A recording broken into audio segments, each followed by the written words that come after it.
It's looking real, it's getting real. Good morning, everybody. This is what it's Black Uhura. What is life? What is life?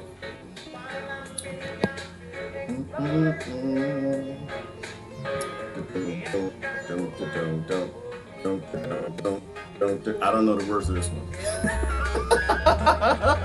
Find something new. What is life? Life is a dream. What is life? Nothing but cheats. What is life? It's a game, cheat codes. Life is a test. What is life? Some man jobless. Oh, I'm gonna make something up for that. Good morning, everybody. How y'all enjoying the depression? Oh, that's the saxophone better. Good morning. How y'all doing this morning? Who is she? Oh, Christine. Ooh, that's D. That's D. I forgot Christine. They don't have D in Belgium, do they? Hang on, let me get ready. I'm singing in the morning. We're supposed to have some sort of discussion, lovely conversations. Make sense of the world. That's D. She's from What's Happening. It was a show back in the 70s and the 80s, and D was the little girl, and Mama was her guardian. And Mama had to go to work, and so because Mama had to go to work, Mama would leave another authoritarian in charge by the name of Raj. Her big brother is what they call him. And Raj he fell for distractions all the damn time. He's supposed to watch his little sister. Let's just call her the next generation. Raj was derelict of duty. He was supposed to be watching his little sister. He never watched his little sister. It was always a woman in a red dress. It was always some sort of distraction going around. It was all sort of viruses and basketball games. And the alien ships, just things that just refocus them just anywhere but on watching the next generation. Make sure that she'd be okay. So D, she very soon learned that he was not doing his job. And so D would get upset and she'd burn down cities. No, she wouldn't do that. She said, I'ma tell Mama. Ooh, I'ma tell. And so Raj would get back on focus, but he kept falling for distractions. And that's why I want to talk about distractions today. Oh yeah, they're just everywhere, distractions. And I will never do another middle of the road doctor video with you monsters again. I'm just gonna let y'all know that. I'm just gonna let you know right, if I find a good middle of the road doctors saying we don't need no vaccinations, I'm not going to even show it no more. I showed the video yesterday with the middle of the road Rockefeller doctors because you know that you need them because a lot of people still believe in Rockefeller medicine. And my friends, they just would not pay attention. The whole damn time they talking about aliens and free energy and nothing work and shut up and go to hell. Like, shh, man, stop. Y'all cut it out. They just been misbehaving. I am never going to do, you know what I'm going to do? I think I need to have 2 pages. I think I need to have a page people on level 1 and a page for like people on level 20. They're just like, Rockefeller, Carnegie's melons, Act 1871, shut up. And I'm just like, shh, let the doctors tell them that they don't need vaccines. Y'all, you just acting up. Just acting up. I'm never gonna do that again. But it's a good video. I see y'all been sharing it around. That's a good thing. A lot of people are scared out there and you gotta shh. Let them talk about their hydroxychloroquine cure thing. I'm not even sure. Hydroxychloroquine? Did I say it right? Or is that the name of the pond scum killer stuff? And kill people. Oh, Lord have mercy. I just don't even know what to do half the time. I'm enjoying the end of the world. Middle of the road is important. Why? Because not everybody woke as you. And you ain't woke, and I ain't woke, and ain't nobody woke. Even people like Robert Kiyosaki, right? People in the financial sector just like, oh Lord, this is not about a virus. Because I showed Robert's video a few weeks ago, And he was talking about how to make money in the apocalypse. He's singing a little bit of a different tune now. He dug deep enough into the pharmaceutical industry. Now he's like, oh, he said he got his warning to stay away, stay in his lane.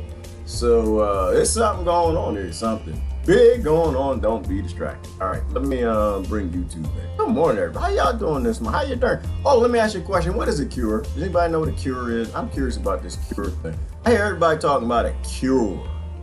That the wealthy people will come give us a cure. What is a cure? Like what? How does that even work in science, in biology, in human physiology? What actually? Somebody give me a definition. Because I'm curious about things. I don't understand this world. I'm not even trying to understand the world, to be honest with you. I'm just trying to stay low. Whatever physiology. What actually? I don't want it infected me. That's all I know. But what is a cure? Because I never need to be cured. I'm still getting into it with Brother Hank on the thread. Oh, Lord have mercy. He just still going. He just, oh, gosh. Oh, goodness gracious. Yeah, he believes in the television and the modern medical system. He's trying to convince me that there's a consensus that 99.9% of the medical organizations agree with me and not with you, Gerard. I don't laugh that hard. I try to explain to him, I'm trying to make sure he's a person, not like a piece of software, because that's a distraction. That actually, speaking about being trapped by a distraction, but he might be a real person, might be. A lot of people still believe in Rockefeller medicine, which is why we talked about Rockefeller medicine. If Brother Hank is around, which he is, he's very vocal on the thread. You'll never see him come on the video, but that's okay. Number one, I don't believe in trying to solve every problem with one tool. I'm not against modern medicine. I'm against the lack of science. I'm against the lack of looking at things from a 30,000-foot perspective, right? My doctors are not your doctors, all right? Let me clarify that. We don't live in the same society. My doctors are not your doctors. All doctors to me and all medical professionals, just tools in a bag. All of them. Very last one, they're just tools in a bag. My body can heal itself. It can heal itself. Unless I'm being real stupid on a Sunday afternoon, I decide to lay in the bed and eat American diet and watch Netflix. Then I might need some Rockefeller medicine. I'm not against Rockefeller medicine. I'm not going to try to solve every problem with the same tool. That's crazy. Why do I care what 99%, 99.9 is what he said, not 99.8, but 99.9% of medical organizations all agree with the reality of the way the world sees it. My only question is 99.9% of all of those people all trained to do the same thing, the same way with the same tool? That's my question. If they're all the same flavor of whatever it is, then to me that's one. That's one. There's a couple more out there. You got acupuncture, you got holistic medicine and the herbalist. You got a whole bunch of other, yes, that's about one vote. That's not 99.9 because they're all trained to do the same thing. They got medical boards which constrain what they can say. There we go. All right, what's going on with YouTube? YouTube, whoa. Okay, YouTube should be up. I don't know, it looks weird. Good morning, everybody. How y'all doing? This is Moon Az. Yeah. Good name. Interesting name. I wonder what it means. What does Moon Az mean? Hard to accept, but yes. What's hard to accept, Brother Jonathan? What you trying to accept? Trying to accept something. Oh, another question I have. Not only what is a cure, but how do you know if your society failed? Like I have this idea. Everything fails. Everything shifts, just cycles and cycles and cycles. At what point in time do you just look around and say, you know what? I don't think this works no more. What is a society and how do you know if it failed? And perhaps who do you go to and what do you do if this thing called a society ever fails? Those are my questions for this morning. Good morning, everybody. Time to tell on the adults. Time to tell on Raj. We got D right here. And the youth is titled telling. They join the skinheads, the white nationalists, Antifa, Black Lives Matter, and they're trying to tell. And I think we need to listen. They telling. They're telling. I don't think society works anymore, y'all. That's my personal belief. I think society failed a long time ago, and we're now just starting to see the effects of it. I think that society is a social contract amongst all members, and if it doesn't work for one member, it's not a society anymore. It's a failure. And at that point, you need to write a law for the one person that doesn't agree. And you need to write a law for the two people that don't agree.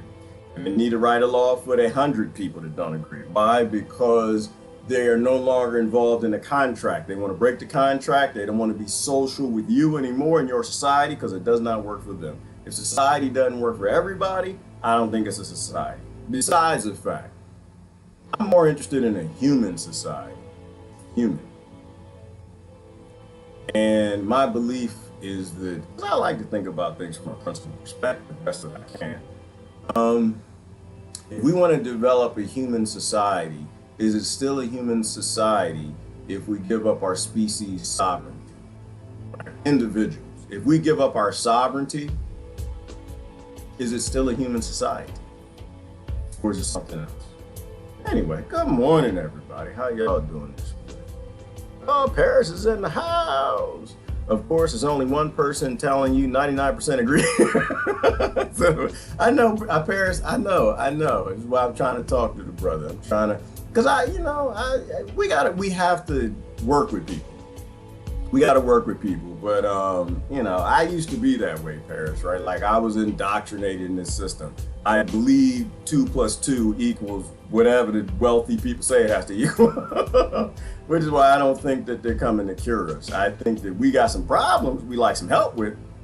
I don't think they got the cure. I actually think that you were born with the cure. I think that your body is the perfect, evolved, scientific machine designed and evolved to handle everything in the environment. I think there's a balance for everything. There's bad things and good things, or unsustainable things and sustainable things. And if you take care of your body the way you're supposed to, you eat the food you're supposed to, you avoid that damn television and the commercials and things that make you sick and weak and debilitate your immune system, I think your body handles everything. I don't think there's a cure. I think that there's a balance. There's a balance. And a lot of people find themselves on the bad side of that balance that could end up in death. And so nature comes along and says, hey, listen, dummy, I got some updating to your DNA I need to make, some RNA. Here you go. It's called a virus. You can call it anything you want to call it.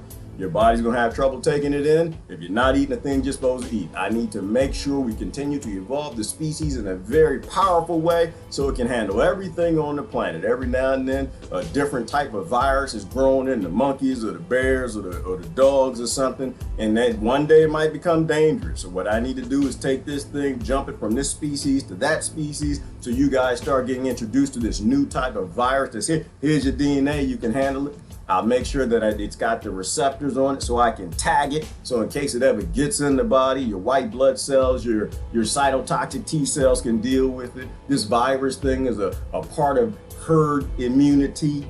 It's what makes you strong. And so I'm going to evolve you and take you forward. But if anybody falls away from common damn sense, they stop drinking fresh water, they start eating Twinkies for breakfast. They go on with the American diet. They start putting glyphosate in everything. They take the nutrition out of food and they put the carcinogen in. Then we're gonna have to down select some people. We're gonna have to send them a warning. Oh, warning. We're gonna have to make sure their check engine light comes on. Let's call it mucus. Let's call it a fever. Let's call it something. Like, listen, I'm letting you know you're gonna have something called the common cold, and it's not common. You're not supposed to get it. When your body works, you never get sick. But this is where we are. This is where we are.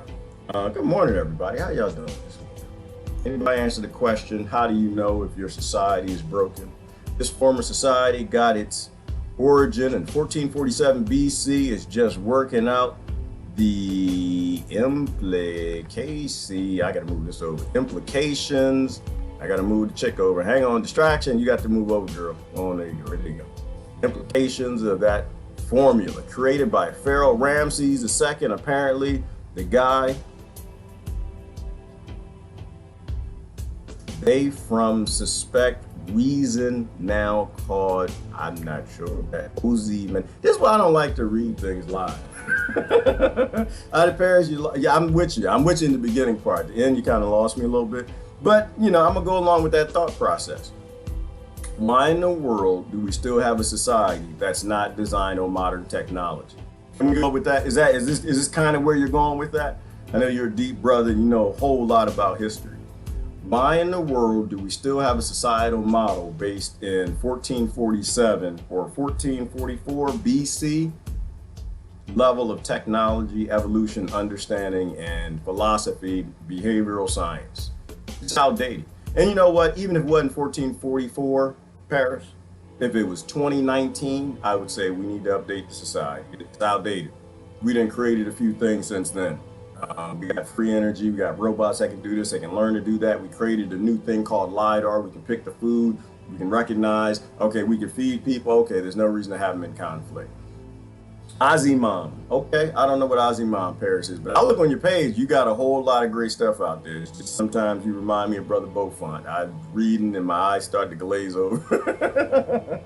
My eyes start to glaze over, and it's just like, it's deep, it's deep. But I like to try to go deep, and then I got to come up with some oxygen, because you go too deep, and then you're way down in the jungle, and it's just like, I try to pull it up a little bit, and I try to stick to principles. Like the principle in society, right? If we are a human society, a social contract with, I don't know, if it's 340 million people in your country, whatever it is, everybody has to agree. It's a social contract. If somebody wants out of that contract, they should be allowed out of that contract. If we give up any of our humanity, then it's not a human society. Then we shouldn't be involved in it. It's something else, right? That's kind of where my mind is always resonating. We keep getting told we are selfish, never should be allowed. Previous rules with vax in schools, children get 60 shots now. Well, you know what, Diane? I think yesterday really it resolved it for me. Like, I was on the fence. I'm not on no kind of fence, no poles, no wire. I'm not on none of that. Yesterday did it for me. Yesterday did it for me. I do think that there is a global covering up that's happening. Probably for multiple reasons and multiple things. I mean, it started with central banking in September of 2019. They say when the market crashed, and they've been printing money heavily ever since to try to hold things up. And then they saw something that looked dangerous, and oh, here we go. This is it. We need to cover all this stuff up. And I think the medical field was one of them.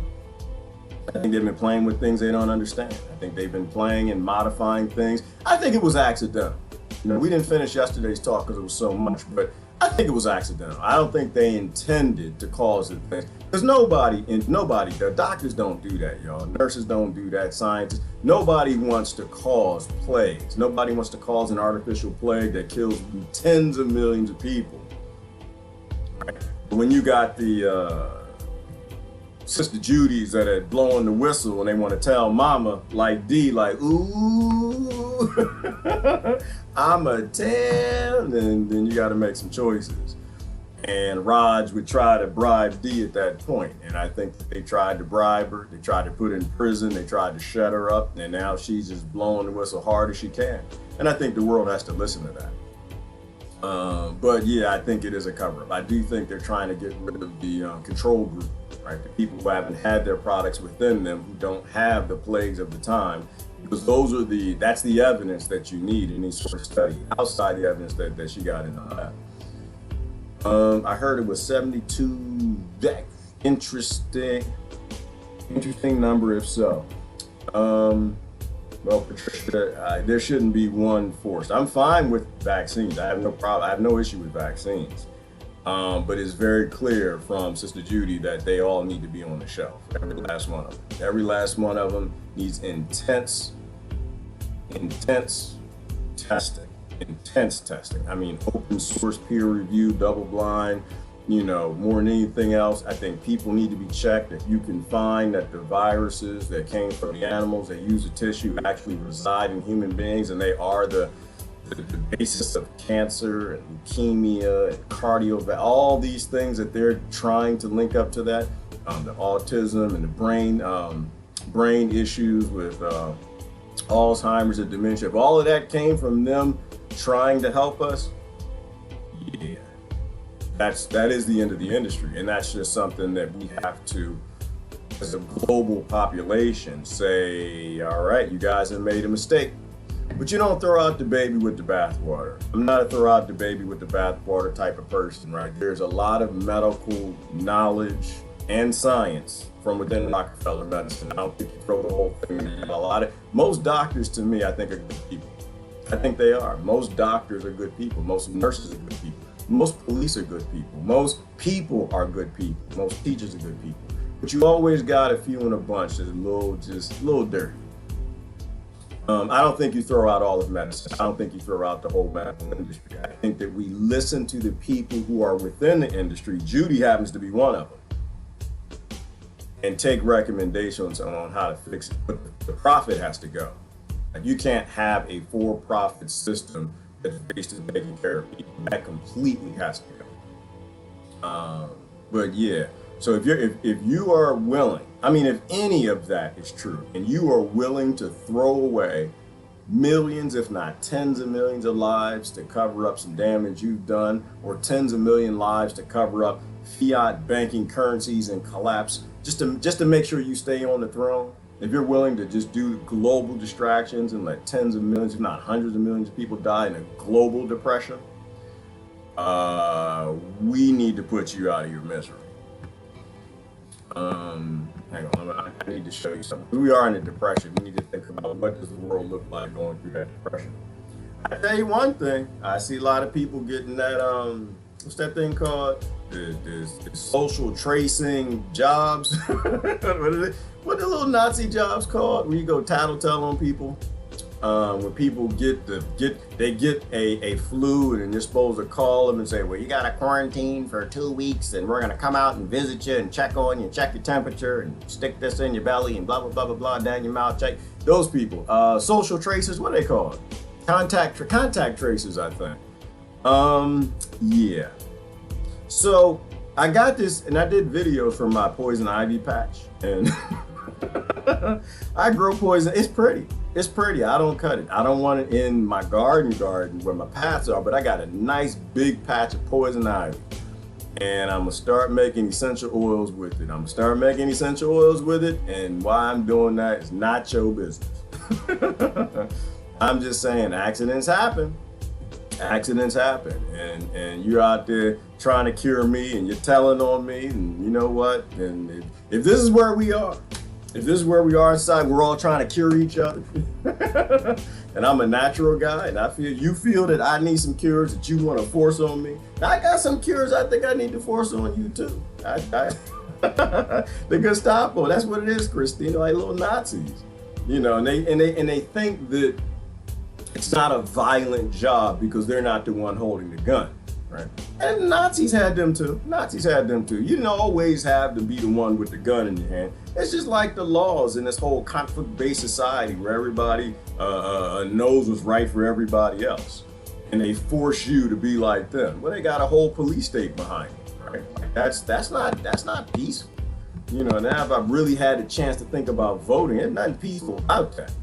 That's total violence, complete. You might as well pull the trigger when you pull the lever. It's the same thing, because you got a whole police state that's behind whatever that popular group decides at the time. Oh no, I got Robert Kiyosaki, and I can silence that. That's a commercial.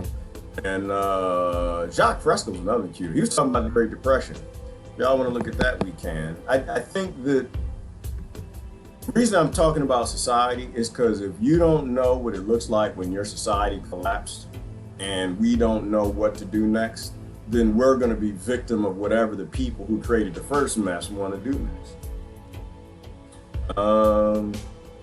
Contact tracers equal white spies, new name, very old job. Well, they're definitely spies, Paris. I'm not sure if we're going to call them white, because I think they're going to be pink. They're going to be blue, brown. Some of them will have some dots once I get this poison ivy, this essential oil to heal them. It's for their skin. It's for the rashes and stuff. I'm immune mostly to poison ivy, and I think today everybody should be. You know, I wouldn't want somebody tromping through my bushes, looking in my window, you know, trying to make sure I'm being safe.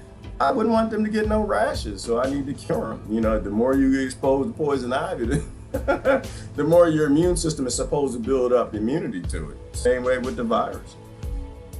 So yeah, I think that everybody's going to be telling on everybody, but the abuse is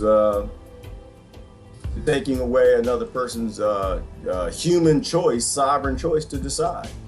You take away somebody else's choice, and that's a problem. I observe my Facebook and can tell who would tattle on you. They don't realize what they're becoming. No, Diane, and they didn't in Germany either. They didn't in Germany. They didn't in Russia. They didn't. I mean, this happened all over the world. They didn't in Japan with that ended up in the disaster in Nanking, the genocide. They never do. They always think they're right. They always think they're right. Which is why, Diane, I say that we have to focus on principles, because you never see it coming. You think you're doing the right thing. You think you're going in the right way. You think you're helping other people by forcing something on them. But my analogy with that, Diane, outside of genocide, is everybody who rapes somebody thinks they're doing the right thing. Everybody who abuses a child, they think they're doing the right thing. Everybody thinks they're doing the right thing.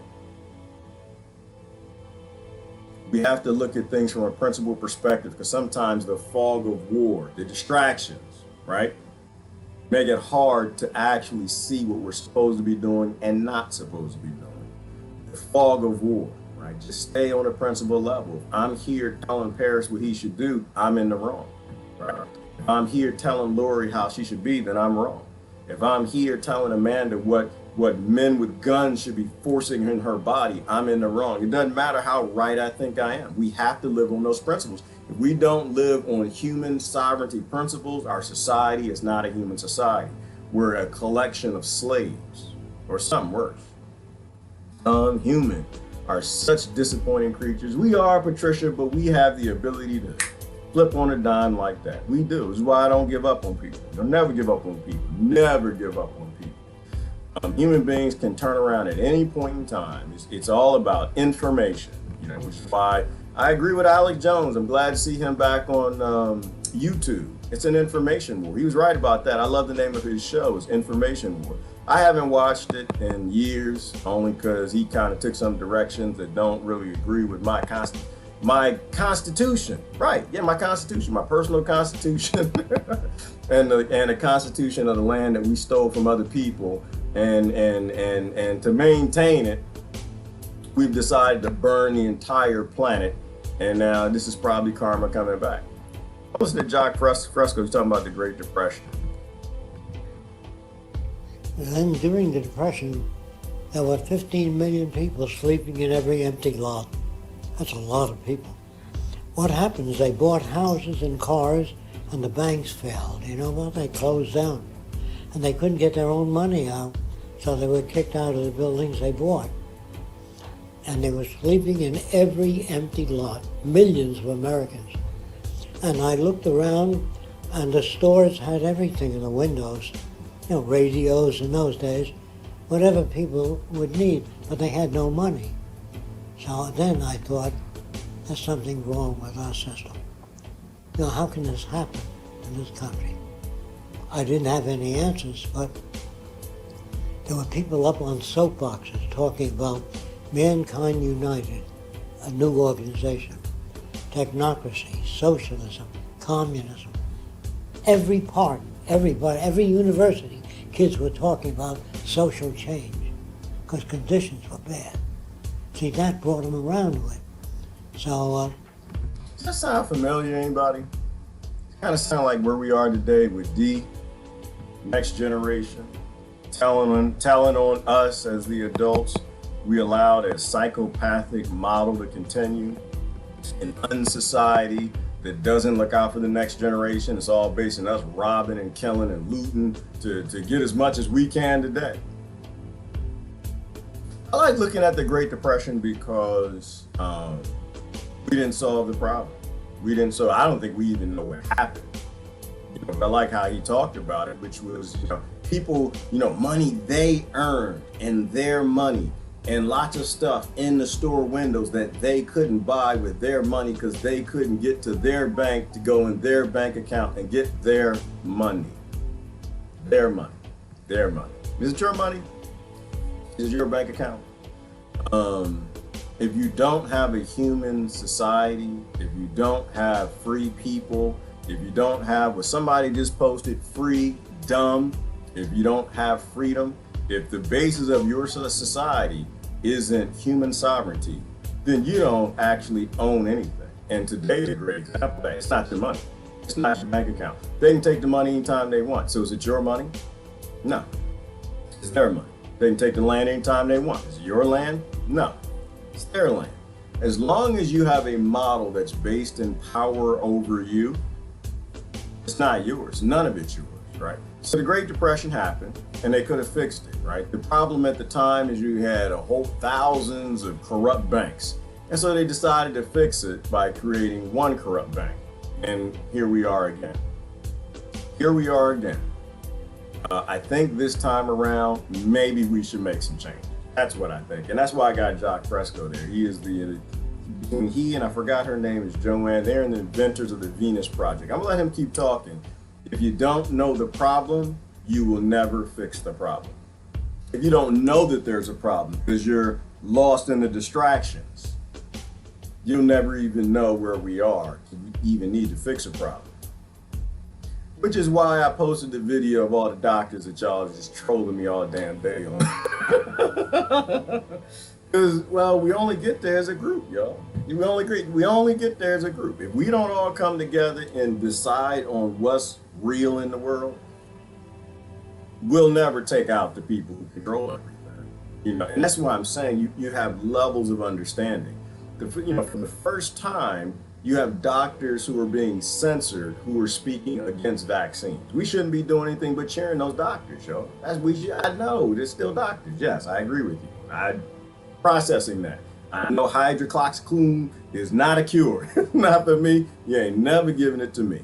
But it could be something that helps people who've been believing in Rockefeller medicine, eating Twinkies and bagels and donuts and ho-hos and unicorn lattes and their entire life, and they need help with the virus not killing them, or any flu. I don't say the virus. To me, you need to focus. It's just the flu, right? They might need help. And so if hydroxychloroquine is something that helps certain people get through it, we should be cheering that. We shouldn't be chastising that, right? Like, to me, there is a privilege thing. Like, we were joking yesterday, but I'm trying to be real. Right? I'm a healthy person. I don't get sick.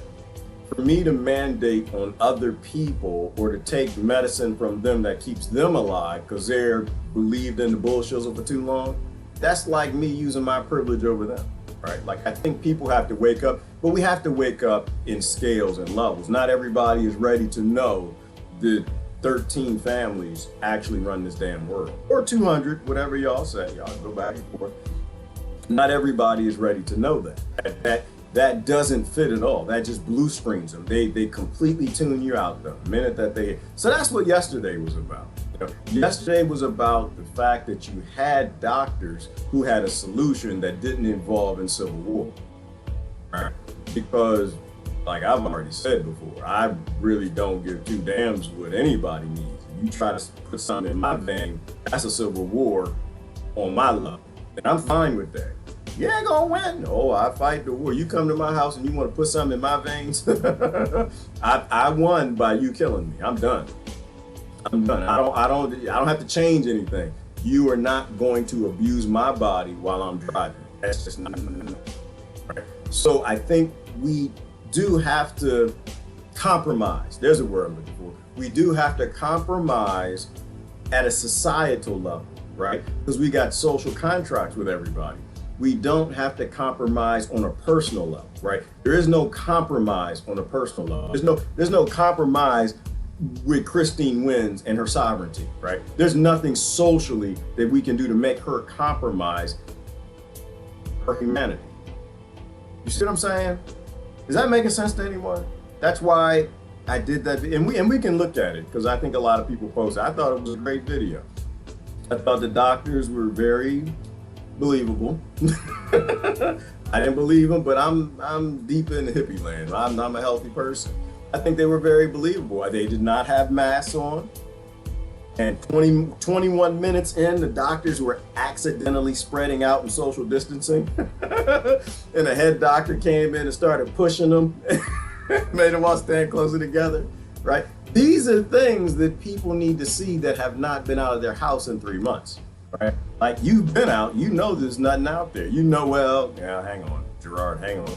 Anytime I go too far one way or the other, I try to give you what I know. And it doesn't mean that it's right.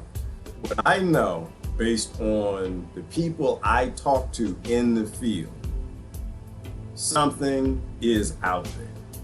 It's not this horrible world shutting down, killing everybody, right? But there's something out there, almost like somebody's releasing something in certain areas just to get maybe certain people, or to give enough fear to kind of get all of this rolling, right? I have to believe real people, right? I know real people in the real world, real medical professionals, but even they say that this was overdone, right? They see it in this area, they talk to doctors in another town, and they don't see anything happening over there, right?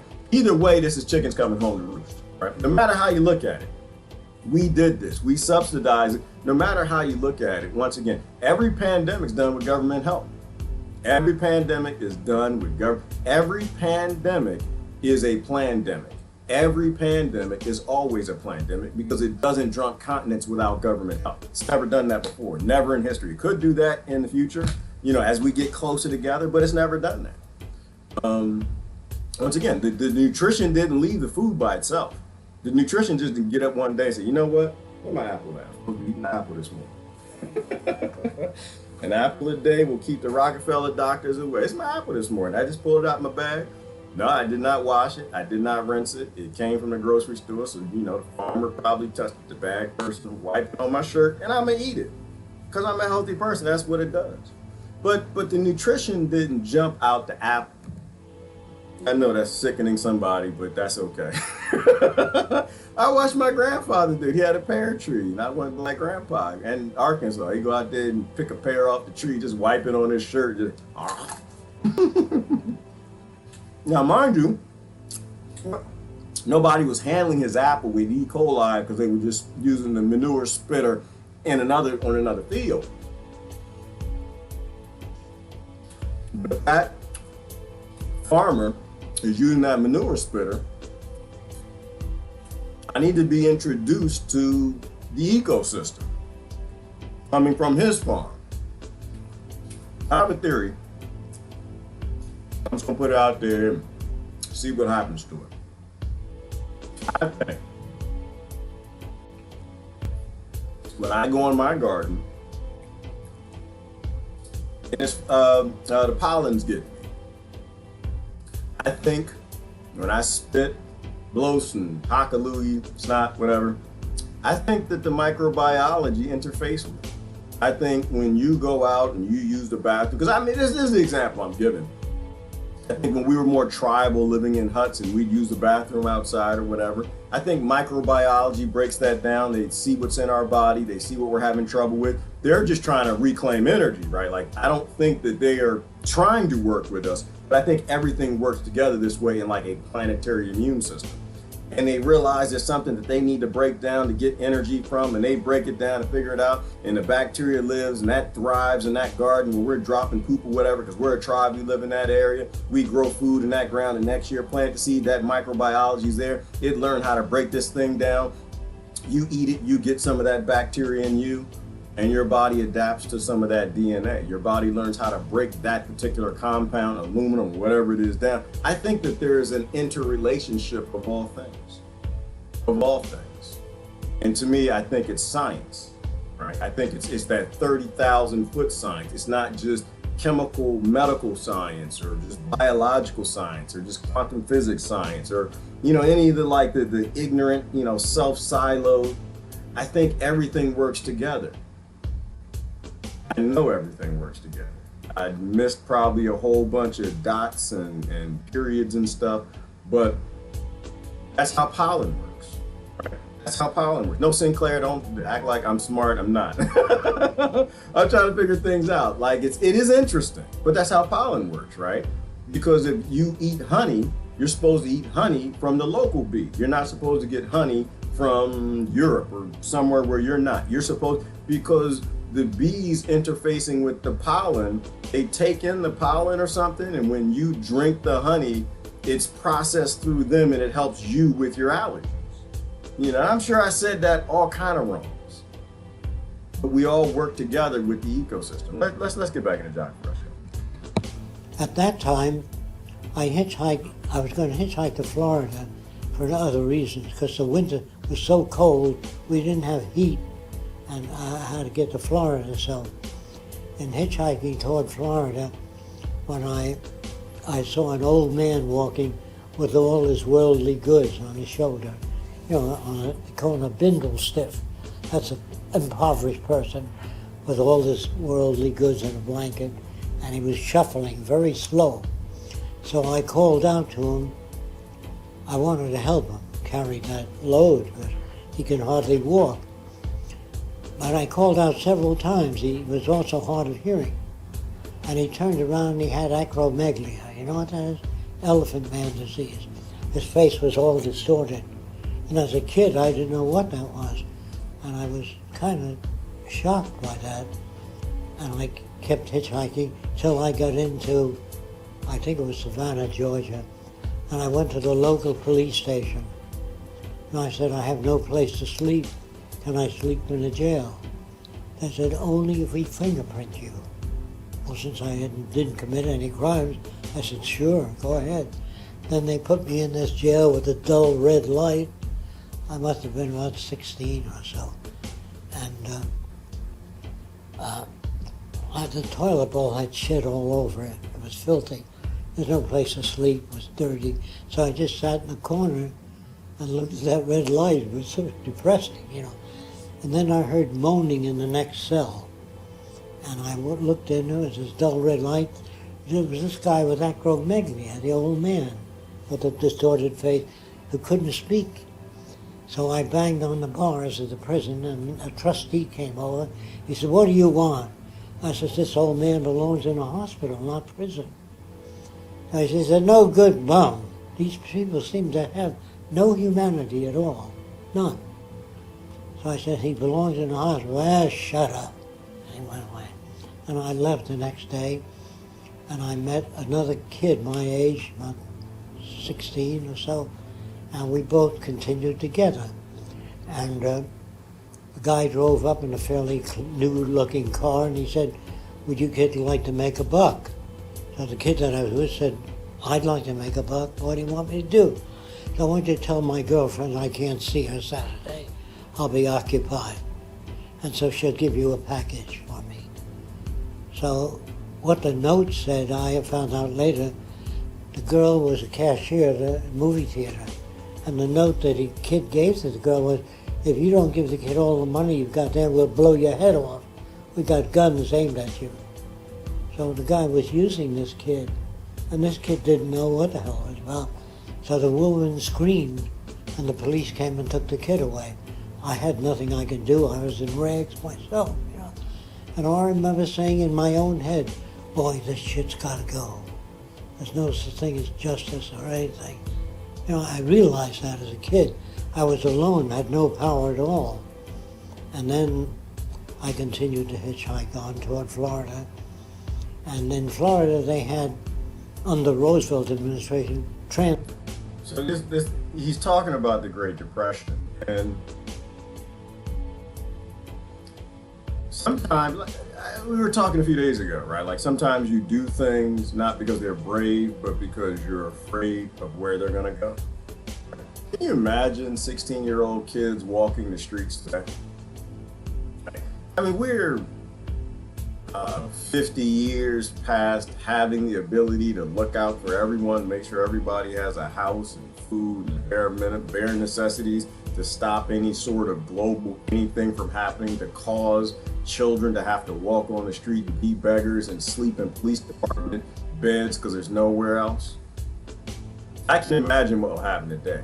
But it's the result of a conflict-based society, right? When you have a society based in not having a heart, right? You have a society not based in having empathy. You have a society that's based in having a large swath of people at the bottom of the pyramid who has nothing. You create monsters. You create monsters, right? You create groups who are in conflict with other groups. Everybody's trying to get to the top, and then they come up with these scams to survive. Like, no different than them using that kid in his example, right, who probably lost his life in prison because he got scammed into doing something. The law doesn't care. The law is cold. They didn't give two damns, nor do those people, right? Because everybody's in conflict over things that are abundant. That's why I always default back to the resource-based society. We have enough for everybody, and bad times always come. Isn't that like a saying our old folks used to say? I love just thinking about what old folks have told me over time, right?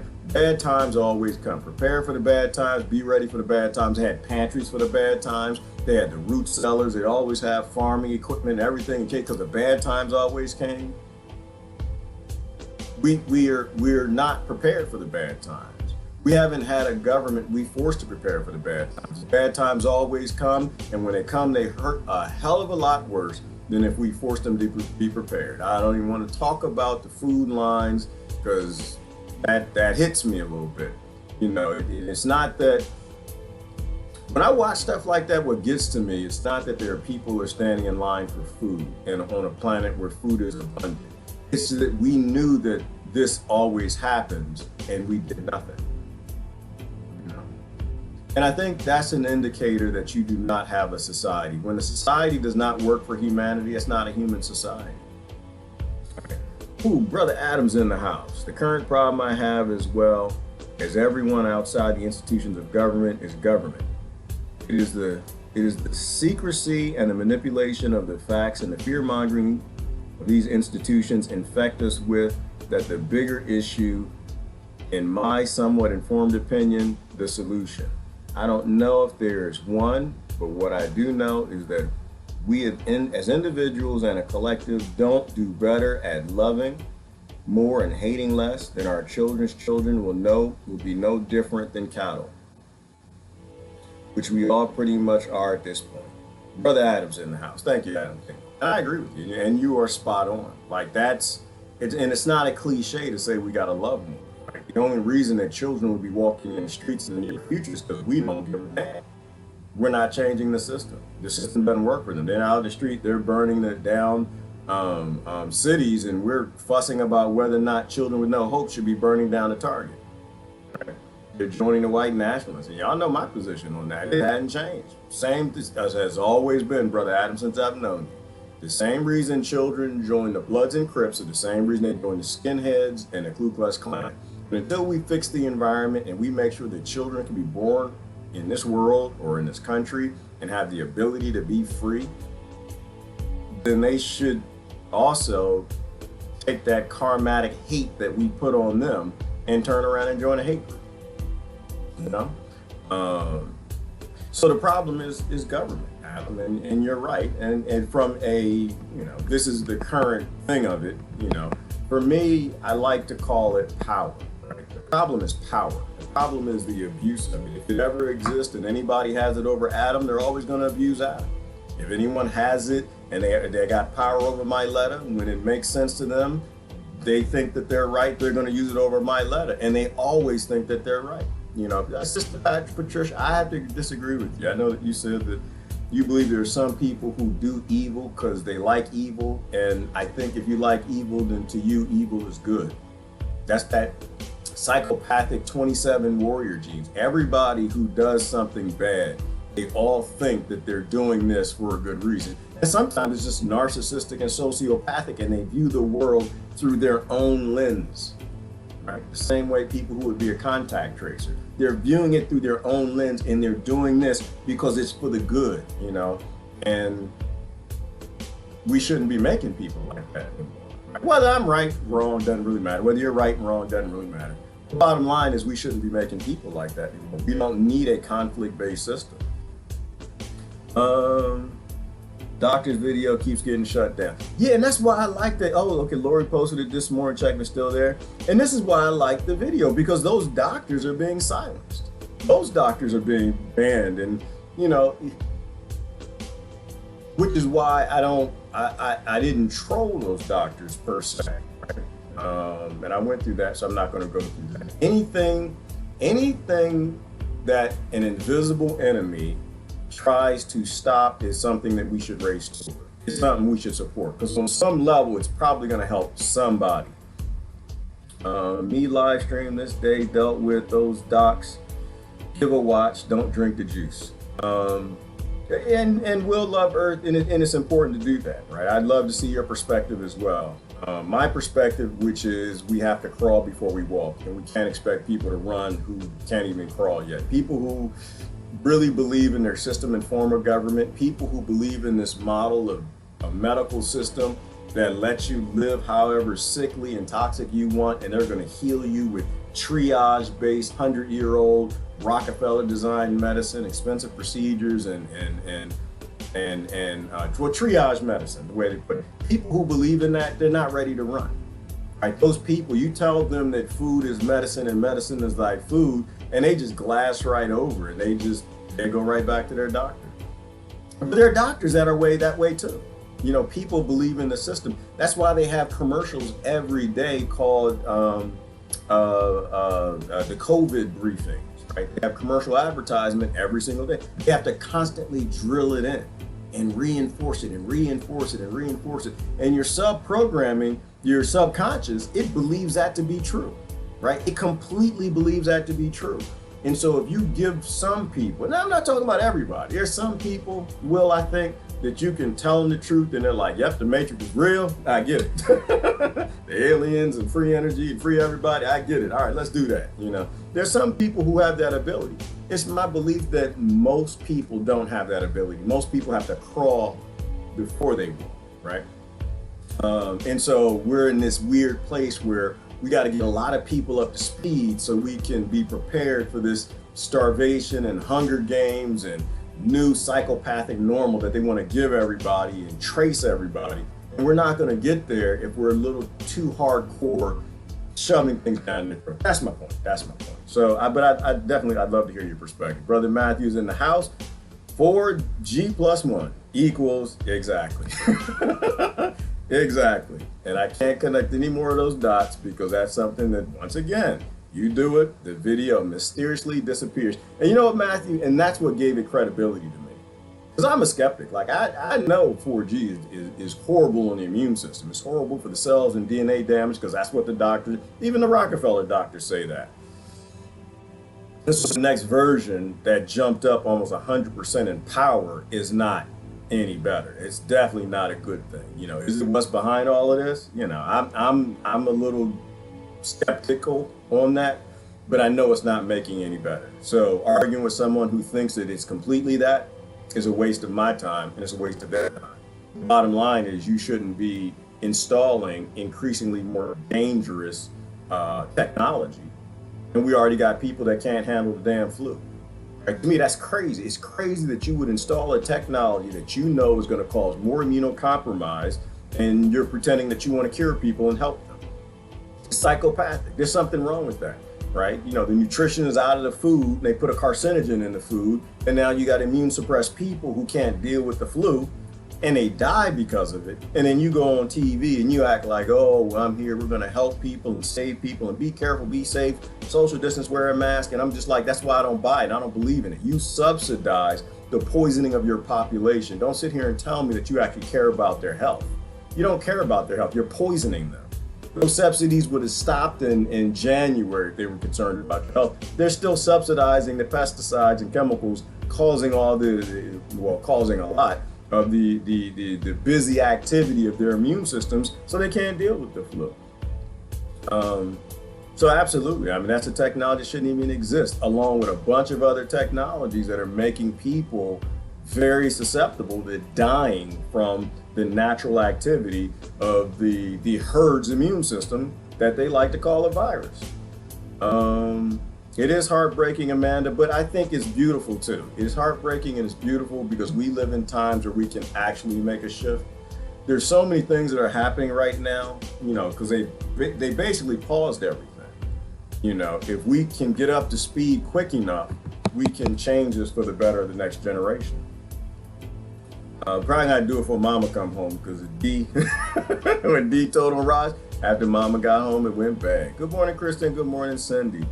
Society is a death cult. Unfortunately, it's become that, Christine. I think that we can have social contracts that work, that fit within a society, but everybody's voice has to be heard, and the system has to work for everybody. You throw it out. Can you please everyone? Yeah, you can. Like that, how did Christine, they say that you can't please everyone? That's bullshizzle. Yes. No, you couldn't please anybody. You couldn't please everybody before robots. I agree with that. You couldn't please everybody before actuator motors and learning software and the ability to make a robot do everything a human does, which means that humans no longer have to be slaves. Now we can build a society that works for everybody. But the thing is, it's going to be a very light society. It's not going to have a big government. You can't even have big government. Like, that's another thing. If they actually cared, Christine, they'd be reducing the size of government. They're not. They literally don't care. They're printing money, they're giving to people, which is going to cause hyperinflation down the road. And you still got this massive government with departments that have no purpose for even existing in privileged times, let alone now. Right? And Robert Kiyosaki talks about that. He goes through in depth that something is going on. He's a financial guy and he's treading into this zone. See the video's logo right here? Well, instead of that, you just drop in your own logo. It used to be that if I told the world what I know is really going on, they would kill me. It's frightening. What is going on in the world right now has never happened in the history of the world. So I've already been warned many times to stay in my lane. Don't go into medicine. Don't go into this virus. I was crossing into pharmaceuticals. Stay teaching people with my little cash flow game. Stay in my lane. We'll get you. Stay small or we'll stomp on you. So what you and I are doing right now is very dangerous. Watch what you say. Because it's really about the future. Before the end of this decade, a new technology will emerge and the future will be shown to us. Because I think this clear vision of the future is possible. So I want you to pay attention. I don't care where you live in the world, watch the video, because otherwise words will not do it justice. You're going to see what 99.99% of the world's population will never see. I won't talk about conspiracy, but something's fishy about this corona crisis. Why did they have to shut down the whole damn world? And I think it's because they're covering up something very, very big. And in September 2019, the shadow banking system collapsed.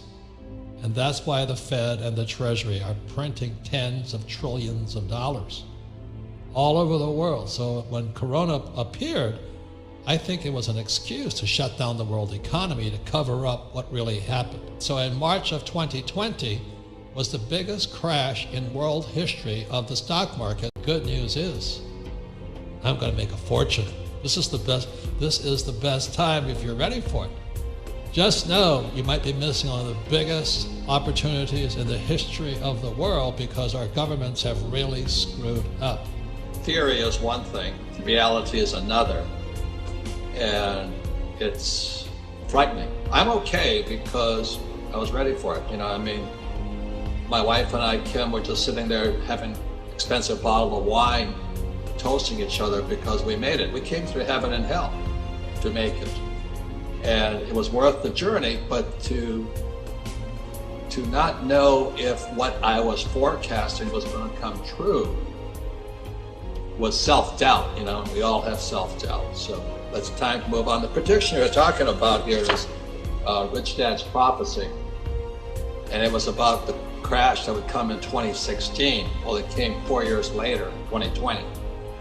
But I didn't foresee, in 1999, I didn't foresee quantitative easing and money printing. I just didn't see how dastardly how the people that control the world are.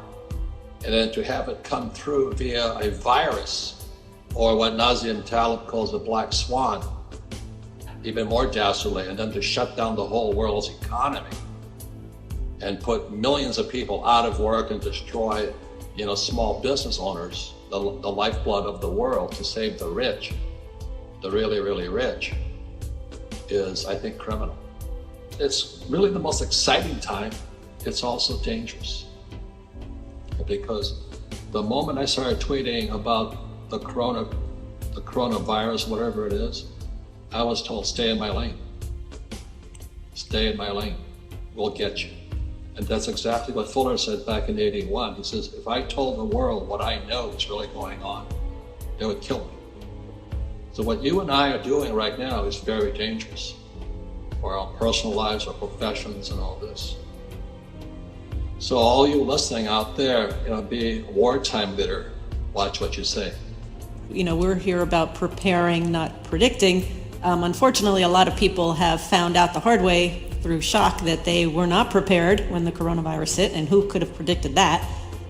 But so now we have an opportunity to hear from an expert on what you see, Brent, coming down the pipe. Essentially, what I think has happened over the last 10 years, and what I think is going to happen over the next few years, is that the world, after the financial crisis, the central banks just got together and just printed all this liquidity. At the end of 2015, beginning of 2016, the U.S. stopped mixing the milkshake, and we started raising interest rates. And the raising of the interest rates from 2016 to 2019, combined with a number of other factors. It's not just interest rates, but interest rates were a big factor. And the fact that our interest rates, while they've come down a lot, are still higher than Japan and Europe, who have negative rates. That, along with these other factors of having the global reserve currency system, having the dollar payment system, having the largest U.S. military, having the deepest capital markets, all of that stuff acts as a straw which sucks up all the liquidity that the world is printing. Now, there's dollars in the United States and there's dollars outside the United States. The dollars outside the United States are called euro dollars. It's different than euros, so you don't confuse euros and euro dollars. But at the end of the day, whether you like the dollar or whether you hate the dollar, whether you think it's a good currency or a horrible currency, the fact of the matter is it is the currency which the world runs on. Your best investment might be the US dollar. I'd say that the main difference pre-corona and post-corona, from my point of view, is the extent to which the United States is going to help mix the milkshake going forward. Before, I thought that we might mix it a little bit and the rest of the world would continue to mix it a lot and we would suck it in. Well, now I think we're in there mixing it with them.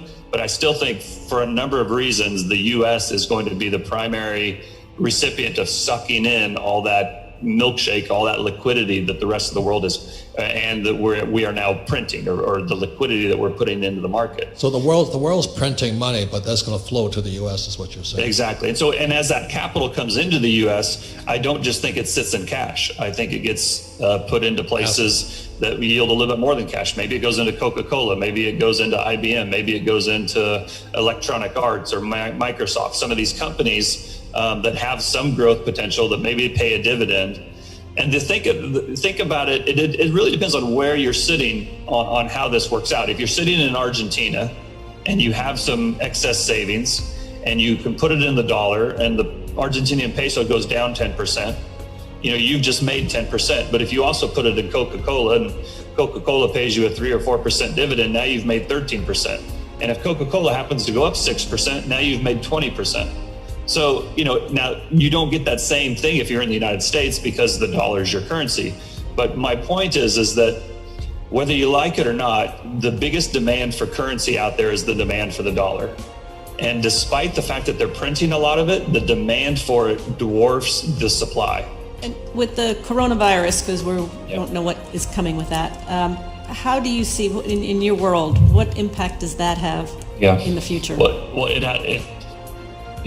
has two impacts that are absolutely opposing each other. And it's a progression. So what I mean by that is the whole COVID virus has caused global trade, global travel, global movement to stop. And that means the same for the velocity of money. So, there's never enough money in the system to pay all the debt. So money has to circulate at a certain level of speed in order to service all the debts that are out there. When money velocity falls, money doesn't circulate, people miss their payments, or defaults happen, and you get a contraction. That's a credit contraction. And so what the central banks do is they pump liquidity in to try to counteract that lack of velocity. And so what I think this COVID and the lack of the flow of money is making the global economy come in under even more pressure than it was before. It makes it even harder to get those dollars to service that dollar debt. And so I think it's kind of accelerating the downside of the milkshake. But here's the flip side, is they're going to print all these dollars and all this currency, right? And so when the COVID does leave and money is start to flow again, now you've got a lot more money out there and now it's flowing. So that's a recipe for inflation. But first you get the deflation, you print all the money, and then when the money starts to move, you get high levels of inflation because there's so much liquidity now. So again, I don't think we're there yet, but that's what's setting up. So I think we have deflation, for the next year, 18 months, and then we have inflation after that as capital starts to circulate again.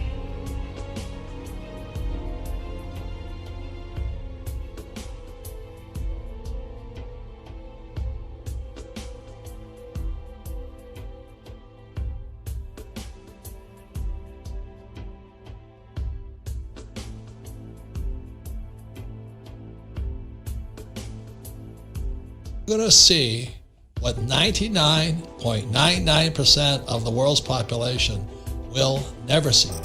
Because what George puts into pictures is the real cash flowing through the monetary system.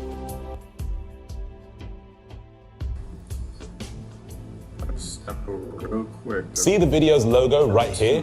Well, instead of that, you just drop in your own logo. It used to be with COVID-19.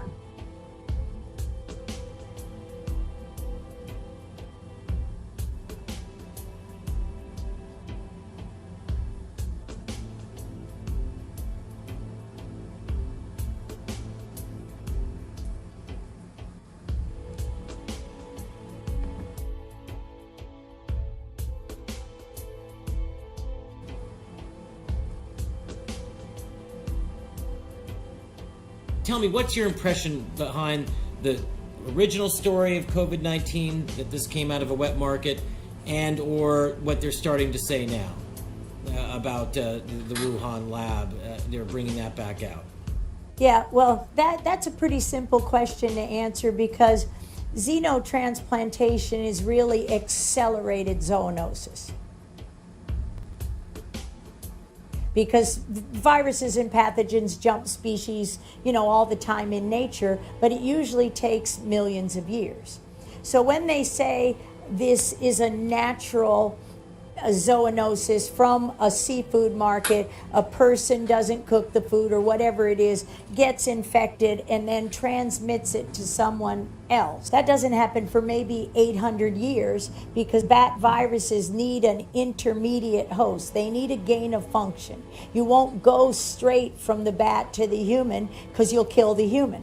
And then, as we discussed earlier, the virus can't afford to kill its host. It has to live with it. It has to hide there and make more reservoirs. So the zoonosis that occurred with COVID-19, that gain of function where it looks like it comes from the family of SARS, severe acute respiratory syndrome, slash CoV-2. This is another virus in that family that has somehow emerged to acquire the ability to infect human cells.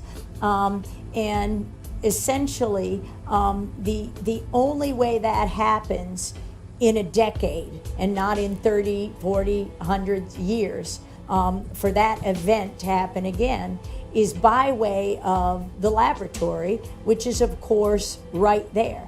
So I don't use the term engineered, because that's a different term when you're a molecular virologist and you're making chimeras. You're intentionally putting a different cap on the nucleic acid of a different virus, and I don't think that's what happened at all.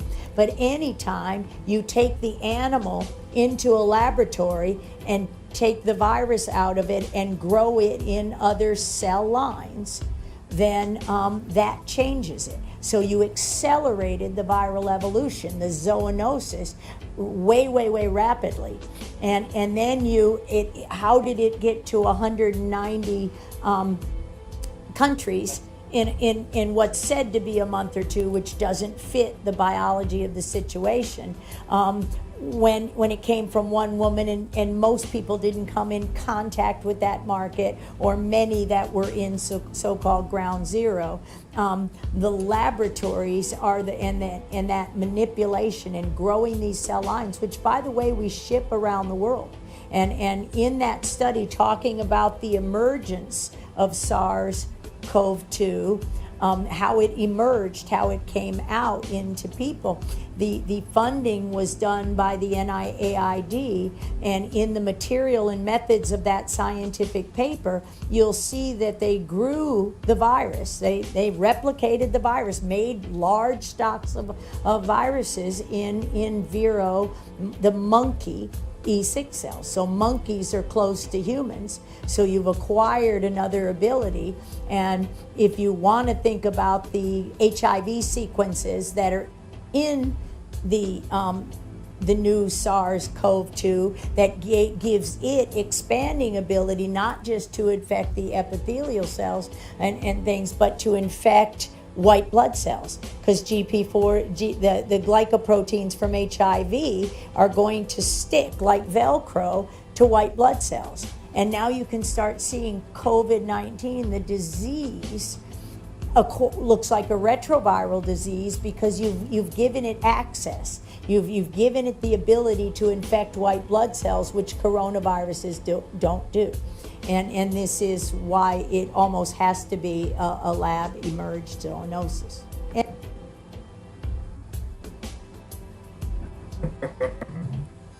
So this is and this is the point and why I showed the video yesterday.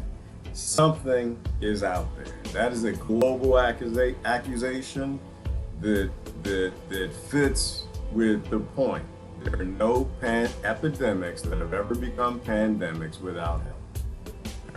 And if there's something out there and they figure hydroxychloroquine helps with, but most of us haven't seen it. Most of us have been out for 3 months, walking, talking, hugging, and nothing. Then we do need to be a little careful. But this is a global accusation, and I'm not going to show the rest of it.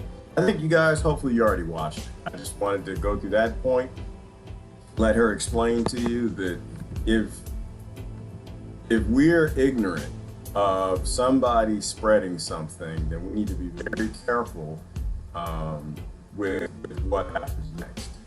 Everything to me, I think, is strategy. Like it goes back to trying to figure out, well, what the hell are they up to? What are they trying to do? There's something I wanted to stop at. I wanted to show you. And she's zoomed very fast there. And both places it gets to the point. I wanted to stop on the lab. Did y'all see the lab? Did you see the lab? Did you see what they were wearing in the lab? I gotta go back there. It's not funny, but it is funny to me. The silly things that we actually believe, but they put it right in front of our face. I'm gonna try to pause it on the lab when she shows it. This is what the inside of a bioweapons lab looks like. Well, no, it's not even a bioweapons lab. It's just a laboratory. And I'm gonna stop and tell me if it looks like Walmart. Tell me if it looks like what your government, the people who poison your immune system through air, food, water, oxygen, that's always making bioweapons, and eventually some of them get released to kill you. Those people that you're going to help save you, those people.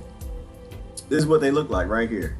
I believe this might even be 4D. Okay, look right there, man. Tell me, does that look like 7-Eleven down the street? Look at it, we're gonna examine the lab. Can we examine the lab for a little bit? Y'all see these people? Do they look like they're concerned with droplets? I need my droplet people. Y'all tag the droplet people. I still have droplet science people, and I don't understand why they're still on my thread. You know that I don't like nonsense, and I have no time for bullshizzle, okay? Does this lady, look at her face. I'm gonna zoom in.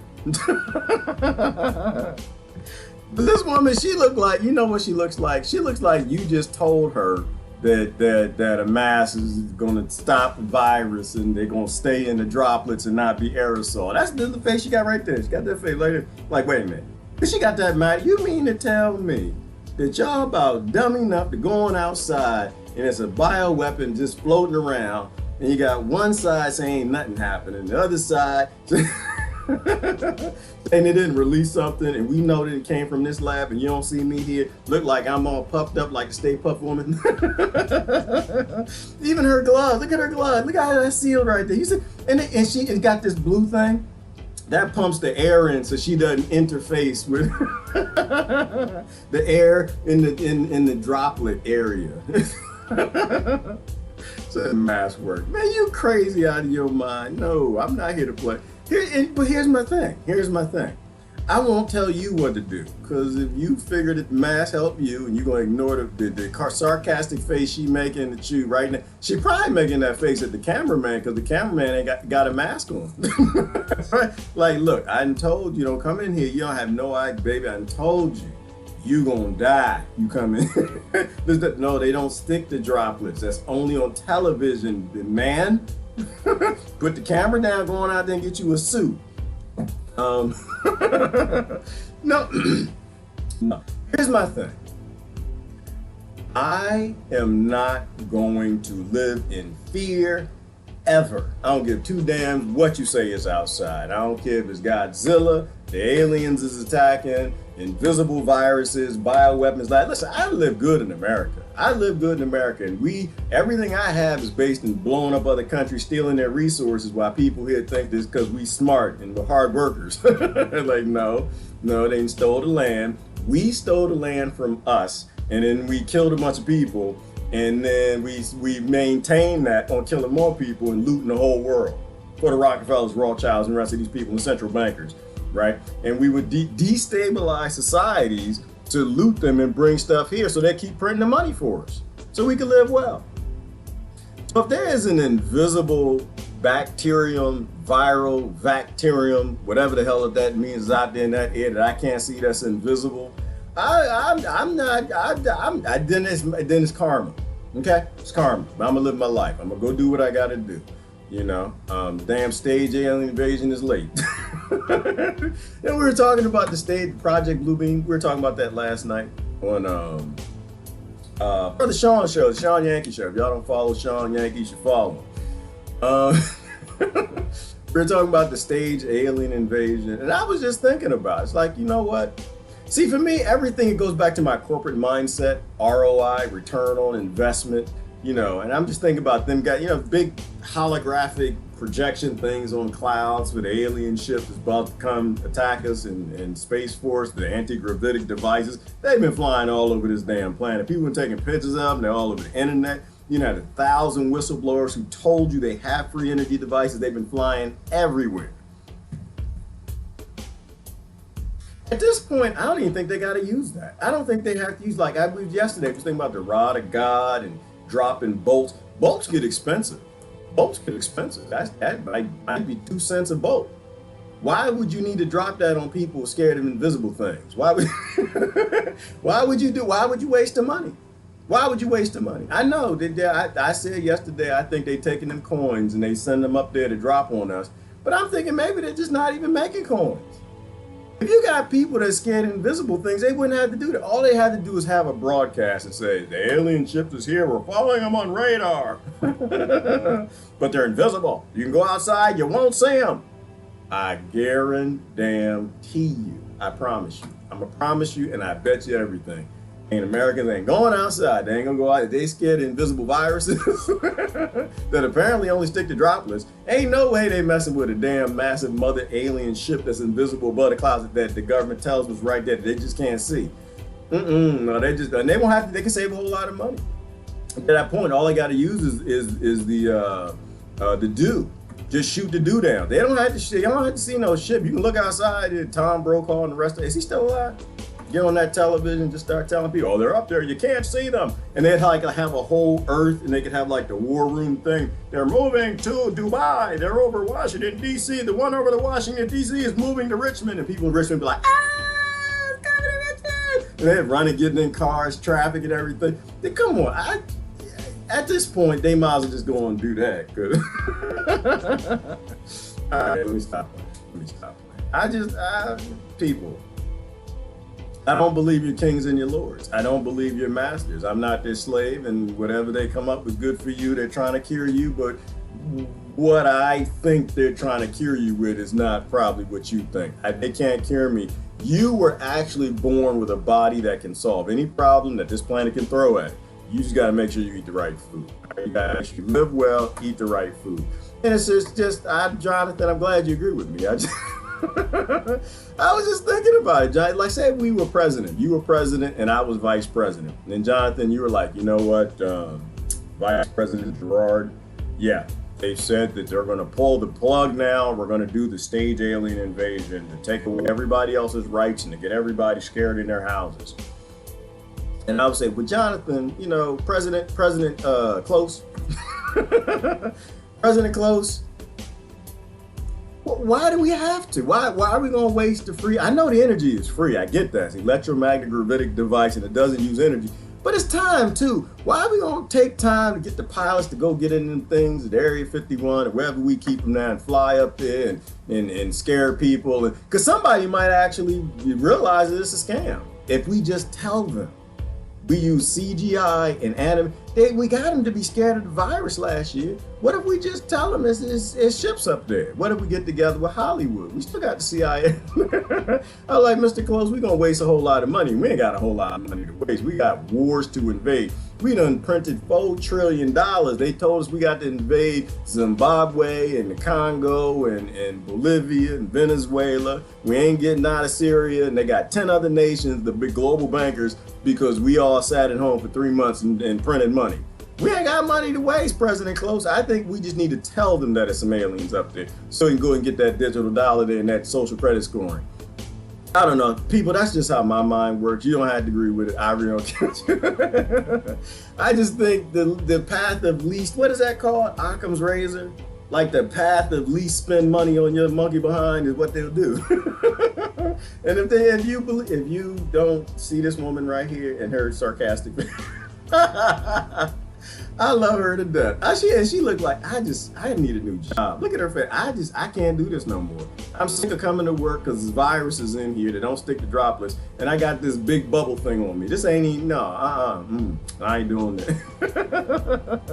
All right, let me stop. I'll post a link. You should watch the rest of it. Good interview. I haven't seen the whole thing. I need to watch the whole thing. I'm gonna do comments and I'm gonna run. Those angry doctors yesterday were almost convincing. They were, Tiana, and that's what I mean. It was good. It was really good. It wasn't true, but it was true enough. It was true enough. It wasn't true, but it's true enough. It was enough to get people away from the cliff, right? To get grandma to start going outside in a damn mask in 90-degree weather and dying, right? It was good enough. Just think step 2. Do you understand what I'm saying, Tiana? It's just step 2. That's all it is. Just they, it's like they was voting last year. You can't take somebody a month ago that already got a bumper sticker for jiving Biden and Trump and tell them that it's about the state alien invasion. You can't do that. You can't. They gotta crawl. They gotta crawl a little bit. First you gotta take the pacifier. Take that out their mind. Might want to make sure you change that diaper first. You can't just put a bike in front of them like, here you go. Here's how the world actually works. It works on power and money. Your voting is useless. They just gonna go the other way and poop in that diaper. So I thought it was a good video. Everyone in the world has become an infectious disease expert these days. They are, Lori, and I don't trust nobody. I appreciate I rank people by how well that I know them and how much I think that they know. And Lori, people who watch television, they all get zeros. They all fail the test. Every last one, and they all got Fs. People who don't watch TV and they post important things on the internet that they teach me things, I listen to those people and I rank them a hell of a lot higher than people who watch that television. Because I know it's changing their brains and how it works. Plus the shower on the way out, probably going into. What shower, Will? What you got? Let me see. I have a slogan on my wall: the power of not knowing. Ooh, that's a powerful thing for the elites, for people who don't know because they watch television more. That's how you control the world. Means you have room to learn. Ooh, yes, absolutely. A lot of room to learn, Lord. A lot of endless. Endless. Mind over matter, Lori. Mind over matter. Like, we literally can make things float. We know nothing. Absolutely nothing. We don't have time to fuss with nobody about nothing. Just say, listen, y'all, listen. They're not trying to cure you. Watch this video and just keep remembering that all these people, not 7 months ago? And for the previous 10 years before that, were all protecting Epstein. All of these people were protecting Jeffrey Epstein. Now they want to cure you. You might want to question what that cure might be. That's all I'm saying. I share for a reason. We can tell when others just parrot and not research themselves. Yeah, Melissa, and I used to be one of those people, which is why I try not to judge those people. I try my hardest. I just put the information in front of them. And the neat thing about that, Melissa Oso, is that when they're ready to wake up, when they're out there in that diaper, sucking on that pacifier, pooping in them diapers, in the face diaper too. Oh, look, didn't Melissa say something about an alien ship or something? Did she? Didn't Melissa tell me that the Stay Puft Man was actually real? And what is that white thing coming over the hill? I'm caught on this Stay Puft Man, Melissa. I want that to be the apocalypse. Didn't Sandy Season tell me something about the zombies might actually walk if everybody go out there and get that damn vaccine? And then they'll come running to you. Hey, Sandy, what did you say? But I think, what is it called? Planting a seed. There you go, planting a seed. That's all you do, just plant seeds with people. Plant the seed, put a little sprinkle of water on there. Don't put no Miracle Grow on it because it's supposed to grow in its own time. Don't use no damn Miracle Grow. That's not natural. Put the seed in the earth, let the sun and the water do it, cultivate. Every now and then they'll come back to you and say, hey, Sandy, we gonna go out and get that vote on? No, we not. No, we not. These people poison my food, my air, my water, and they make sure I'm complicit with slavery and war and genocide. They're not trying to cure me. And then they go away. And that's like sprinkling a little water on them. That seed will cultivate. Once it gets the roots deep enough, then you're gonna hear from it. Heading into the great outdoors to pick beans. Oh yes, ooh, and I'm talking to Sandy. She out there already picking beans. Oh, I love eating beans in the morning, Sandy. If you haven't left, eating fresh beans out the garden. This is the first year I got probably 100 bean plants, and it's late summer, so I'm actually putting more beans in the ground. I get another bean crop. Plus, I got a lot of starving neighbors out there still putting them Home Depot hostas in the ground. Like, y'all know we in the Great Depression. Y'all know we already in the greatest great depression. And bad things is probably about to happen. And because that's the case, you should not be putting in boxwoods. Now is not the time for maple trees unless you really want to make some syrup. Like, look, here's some pictures. Let's see what the Great Depression looked like. It wasn't fun. It was not fun. They didn't have Wi-Fi. They weren't playing video games or nobody talking about the election. Everybody was dirty. And it wasn't good times. Nobody washed their hands, which means they probably didn't get a lot of viruses, but they didn't have healthy diets, right? They didn't have food being flown in from. How come this isn't working? I'm trying to show y'all a picture and it's not working. Great Depression. This is where we are. Please, there you go. Please act like you are in a Great Depression, the greatest great depression that you've ever lived through. Please act like that. A lot of people gonna need your help. And this is where we are a tribe. We are literally a herd, right? Some of us have strength in other ways. Some of us got strength in others. Some of y'all critically think. You're supposed to use that for your family and prepare for them. Money doesn't have value for those who print it. But artificial scarcity model is always pushed because keeping the human element poor, too busy making money, paying bills is a primary constant goal. Amen, brothers, Paris Sparrow. Spot on, which is why every time I get 2 minutes of the day, I come up with a post to tell people money needs to go the hell away, and the people in power don't give two damns about money. They're just lazy. They don't actually do anything. All they do is print the money to keep us in conflict with one another. And then they start telling me how Black Lives Matter. So I get in trouble, parents. I tell them, no, they don't. They say, yes, they do. No, they don't. Yes, they do. No, they don't. Yes, they do. Black lives. No, they don't. There we go back and forth. And white lives matter. Same thing. White lives matter. No, they don't. Yes, they do. No, they don't. Yes, they do. No, they don't. Yes, they do. Please grow up. These are bankers. They don't give you artificial scarcity because your life matters. They give you artificial scarcity because they think you're cattle. Less than cattle. Cattles get cures. Don't they, perish? Don't they cure the cattle? Don't the farmer take? I know farmers that stick their hand in their cattle behinds to give it medicine. If you stick your hand in a cow's butt and to give it medicine. You love that cow. Y'all need to get a room. Y'all should probably. You know what? Listen, I'm gonna say this, Parrish. When a congressman, now maybe I shouldn't say that.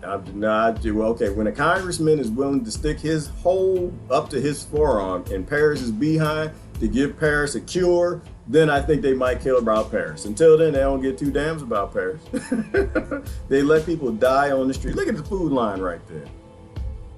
This is what we're up for. Is that a food line? Look at this. Look at these people look happy. They look like they're about to go to Starbucks and get a unicorn latte. Do these people look like they're enjoying this right here? Now I know they're together in the family, but do they look like they're having fun? Does she look like she's appreciating the world that the bankers built, and it's a good idea to let them to build the next one? She live in a tent. Look at that. Got a tent. This is her power right. This is how she paid the power bill right here. She put oil in this thing and lights it. If you are not saving firewood, now's the chance. Now is your chance. Now is your chance to have electricity, heat through the winter. Get on out there in the woods. A cord of wood needs about 3 months to dry out as hard as it needs to. If you don't know that, then you need to know that. And right now, in 3 months, it's gonna be cold. It's gonna be cold. And I know that we're gonna need wood for heat because these people out here already getting ready to go vote, and there go some people right there. Oh, Lord have mercy. Poor lady. She got her mask on. It's already 90. It's already 90. She out there walking with a mask. And people dying. People are dying with these masks on. And you got people walking around like this. Please, y'all gonna have to get you a chainsaw.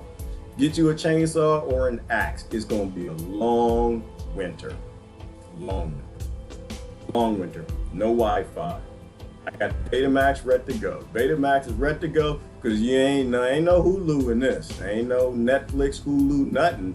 You got VHS, Betamax. Only choices. You might get 8-track. Anybody got a laser disc? Did y'all say the CD or DVD still got them? You might gonna need some entertainment. It's gonna be long, dark nights. If you don't know somebody who lived through the Great Depression, you might want to talk to somebody. Gerard is humble, empathetic. Thank you, Lori. Gerard is not humble nor empathetic.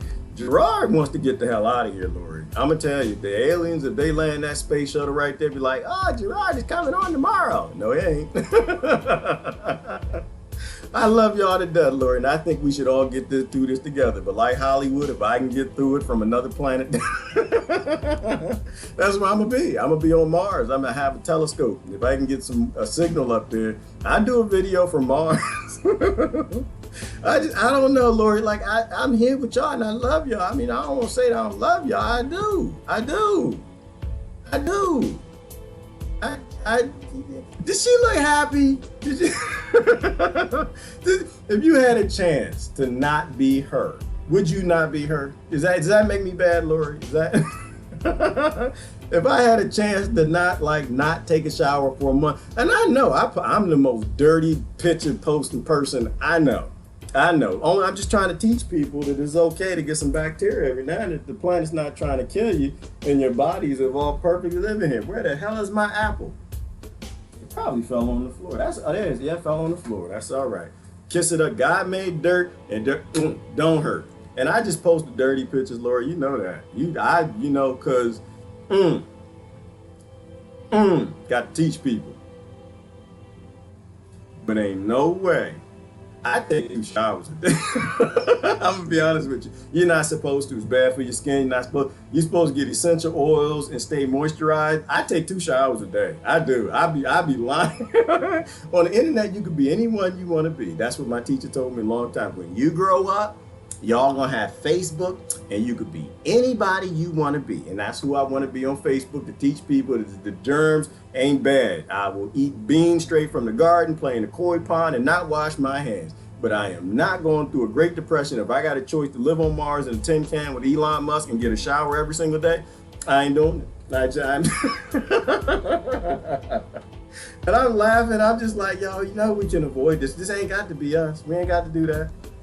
We ain't got to do it, Lori. We can at any point. See, they're looking for jobs. These people used to be bankers and lawyers and dentists and stuff. Now they sitting down at the bus station, ain't got nowhere to go. They can't afford a bus ticket. They waiting for somebody to bring in some food. Did y'all want to do this? Y'all really want to do this? Huh? Okay. I'm just saying. I'm saying, look at this. I don't even know where they at. They probably down there, look, because their Wi-Fi got cut off. They down there, that's the Comcast station. They're trying to figure, listen, I'm at home trying to watch Hulu and I can't watch Hulu. Y'all need to turn this damn thing back on. You want to be in that line? Look, and that's Verizon. That's the other Wi-Fi station, the ISP. The cell phones ain't even working. And that's the funny thing is people think that they're going to watch the Great Depression from their cell phone. They think they're going to be instant chat, pick the chat, and frictogram, or whatever these things are. They think they're going to just watch the Great Depression on their cell phone. You're not going to have a cell phone. You're going to eat your cell phone. That's what you're going to do. You're going to take that cell phone. It's going to look delicious. You know what? You're going to be sitting there in the dark looking at that damn thing. You know, they used to post pictures on InstaChat.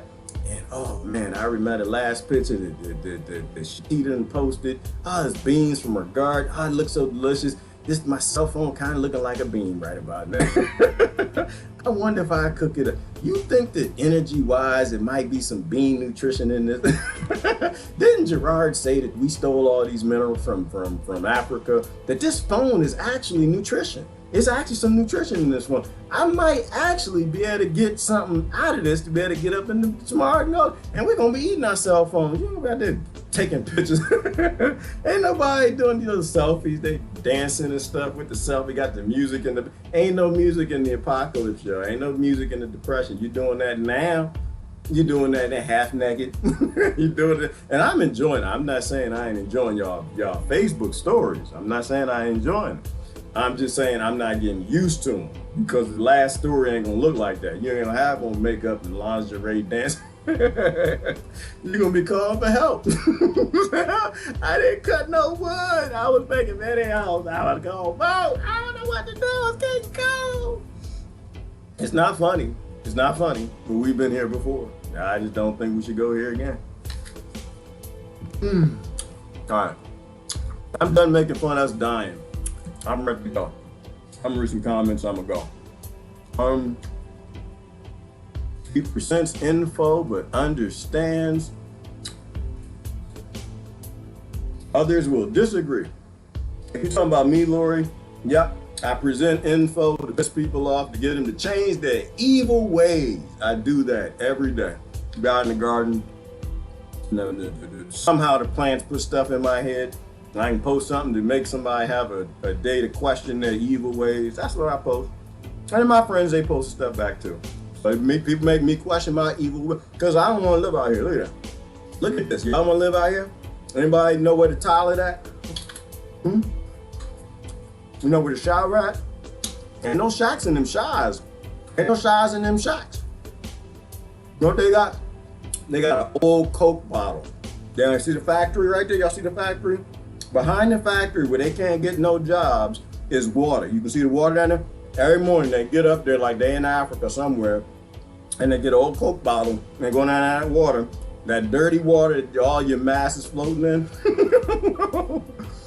I went out to the park yesterday. There's mass everywhere. I couldn't even get a good picture of the flower I wanted to because there's mass all in the picture. And I ain't touching them biohazard things. Y'all been breathing in them nasty things. They walk out of that water and they're behind the factory and they see everybody working, slaving away at the job and wishing that they were some slaves, but they're not. They live in shack. They get that water, come on back there in this shack right here, and then take a shower. That's how you take a shower. Showers in the future gonna be like this. This the shower. How you turn it on. That's how you turn it on like this. It ain't no soap. It ain't no soap because you don't know how to make soap. You forgot how to make soap, didn't you? You forgot, but don't worry, I'm in the shack next to you. I'm this FEMA Camp 12, I'm here, you right here. All you gotta do is walk on over here and say, Gerard, remember when you told me how to make essential oils and make some soap? Yeah, I never did it. You got any soap? And I'm gonna look at you and I'm gonna think, were you one of those social tracer, contact tracer people? And if you was the one that turned me in, I'm gonna go to the special bottle of soap where I got the essential oils from the poison ivy bush, divine. And I'm gonna give you that soap. I'm saying, oh, I got you, baby. I got you. Here you go. Here you soap. I'll teach you how to do it tomorrow. Now make sure you lather up real good. You was the one that turned me and you was the one to get me cured. Yeah, I remember you. Okay, yeah. Appreciate that, because back then I thought that I was healthy and I didn't need billionaires to cure me. You're gonna take this, it's a special ivy. It's a special, all it's good is just it get in your skin. I know that's wrong. I'm sorry. I wouldn't do that. I wouldn't do that. I would do that. I sure would. You turn me in like a Nazi. You bet that every day you waiting on me. Every day. I'm not gonna do nothing to hurt you. No, I would never do that. I grow a lot of stuff. You gonna be itchy. You're gonna be itchy, and your skin gonna be a different color. You're gonna be upset with it. It's a whole lot of things worse than dying. And damn sure as an accident's gonna happen to you, you turn me in no damn contact tracing. That the billionaire Gerard doesn't want to be healthy with us. He doesn't want to wear a mask with us. He doesn't want us to cure. He thinks that the wealthy in the world don't want to cure us. Like, no, I sure don't. All right, anyway, I will never get to the video of Putin where he said that either the U.S. tells its citizens about the aliens or he was gonna make an announcement. What? Who's this Belinda? What you talking about? You lying? After that, what? After that is when Congress had the first alien session on CNN. Belinda Law, you lying to me? Don't be. You know what? Because sometimes the people they know you, they say things to get you all excited. Did that really happen? Come on, be honest with me, because you know I'm gonna look it up. You know me. I'm gonna look it up. Did that happen? Did Putin say you gotta tell everybody about the aliens? Did they ever say that? Somebody got a link? I'm curious about that. Snafu 2020 was not a snafu, brother Mark Kutchuk. It was a well-designed, engineered, screw the Americans and the rest of the global population, and they done pulled it off. They like a charm. It wasn't no snap nor food. It was kung fu. It was all kung fu, and everybody, they still watching that TV. Oh, I gotta go. I gotta go in a minute. Both is sleeping away. Belinda Long, I need the link. I need the link. Don't you on with no fake news talking about other stuff. I need the link. I need to see Putin tell people that. I don't need to. Like, I'm not alone in the universe, Belinda Long. I don't think I'm alone. I just think the aliens are not really interested in us. I don't think they have an interest. I think it's like Michio Kaku, my favorite astrophysicist. He says that we're going to make contact this century. And if you listen to him when he talks, describes what contact is. By contact, he means that we'll find a signal or something. It's like contact with a pretty woman that don't want to give you the phone number. The aliens don't care about us. It's like a squirrel. Now you walk past a squirrel and the squirrel you in the garden, and you just keep on walking, you talking on your cell phone, you ain't got no time for no damn squirrel. If the aliens fly by this planet, they have zero interest in Earth. We can send all the SETI signals, broadcasts, everything we want. Can we get your number, girl? Can we get your number? And she gonna keep walking like she don't even see. That alien gonna be on his cell phone. He's not even gonna turn his head around. She ain't gonna have no time for no damn Earth. They still down there killing each other over political parties. They still down there they had to write on their streets that somebody's life has to matter. No, I don't even see you. They probably wouldn't even think that we're sentient. I don't think they would. Like she's one to talk. Ooh, both on who you fussing with. Is that the truth, Melissa? All right. Shower for the labs. Oh, right, Will, and they got showers in the labs. That's the other thing about them labs, is they got showers, and you ain't got no shower in the depression. You ain't got no shower. You better enjoy your shower for the next 6 months, because in 6 months here, that's gonna be a block of ice. And nobody shot. They gonna go to the bioweapons lab to get a shower. That's what they're gonna do. I'm telling you, we in a whole heap of mess. All right, last couple comments and I'm gonna go. I'm so bitter today, guys. Where's my love? Nicole, you should not be bitter. Why are you bitter, girl? What's going on with you? Don't be bitter. Don't be bitter. We caused all of this, girl. We know we chose this. Karma is coming back to nip us in the bud. We chose all of this. Don't be bitter. You go and take your spanking. You know, grandmama come in with that switch. Grandmama go out there, get the switch, the new growth. And we're going to take this whooping like a man and a woman. We're going to take this whooping. And we're going to cry, and we're going to be stink, and we're going to be funky and dirty, and no food, and little kids with signs trying to get jobs. What are you saying? Why can't you give my dad a job? Well, listen here, you little snot. You little snot-nosed kid. Because your daddy doesn't know what a bank is. Your daddy kept putting the banks in control. Your daddy thought it was his money. He thought it was his bank account. He thought it was his land. He thought that was his car. And the gas that he put in the billionaires, they never think it's yours. They don't never think it's yours. They gave you a colonizer government. They treat you like you're a colony. That's why your daddy can't have a job. And it's sad too, because that's a real dude. That's a real dude back there. It's sad, but his daddy didn't know no better. See, you should have told on your daddy like D did to mama. You should have told. You should have called Jesus or somebody and said, look, daddy dumb as hell. Jesus, get me out of here. Buddha, Allah, somebody, come get me. My father's stupid as hell. He could make a whole new world for me. There's a dude, because this is in the 40s, right? There's a guy, he goes by the name of Nikola, and he says that everybody could have free energy. And for some reason, my daddy keep going through the coal mine. And I don't understand why he does it, Jesus. He all he got to do is call up Nikola and say, look, Nikola, we're going to get behind you with the free energy. And Stephen Greer, to me, is a modern Nikola Tesla, telling everybody, got the technology. You don't have no reason to go out there fussing with nobody. You don't have to live through a Great Depression. They literally got the energy, the robots, the automation to take care of everybody. To take care of everybody. But that's going to be us right there. Y'all, anybody here the age of 2, that's going to be you right there. And why can't you give my daddy a job? Because your daddy was ignorant. That's why. And no, but back then, his dad was ignorant. His dad didn't have Wi-Fi and the internet, couldn't do some research on his own. Today, ain't nobody got no choice. They just believe that damn TV because it's on. Reach out and embrace the love. You are surrounded with that, sweetheart. Yes, the love is everywhere. Thank you, Sister Lauren. I love you too. Awesome, G. Feed your neighbors, you can. I will, Barbara Peters. I'ma feed them till my food stocks get low. And my food stocks get low, the parents, I don't know. Y'all could lose a little weight. The kids look hungry. Then see, I'm wrong, because see, then I have the power. And that, to me, power is wrong. Then we have to ration food, then we all die. I do the best I can, Barbara. I planted as much food as I could, and it's hard to take care of this big old garden, but that's okay. I figure if I have some potatoes or something to give to people, when that food line get long enough, because the food bank for me, it's probably about 10 miles or so, Barbara. So when the food line finally hits me, but you know, I'm gonna use my power though. I'm just gonna look for people with kids. If you got some kids, I got your back. I don't have a whole lot, you know, but I got some beans and potatoes. I keep you alive. Everybody, you can get your crop in. It's not too late. Still not too late to put some beans in the ground.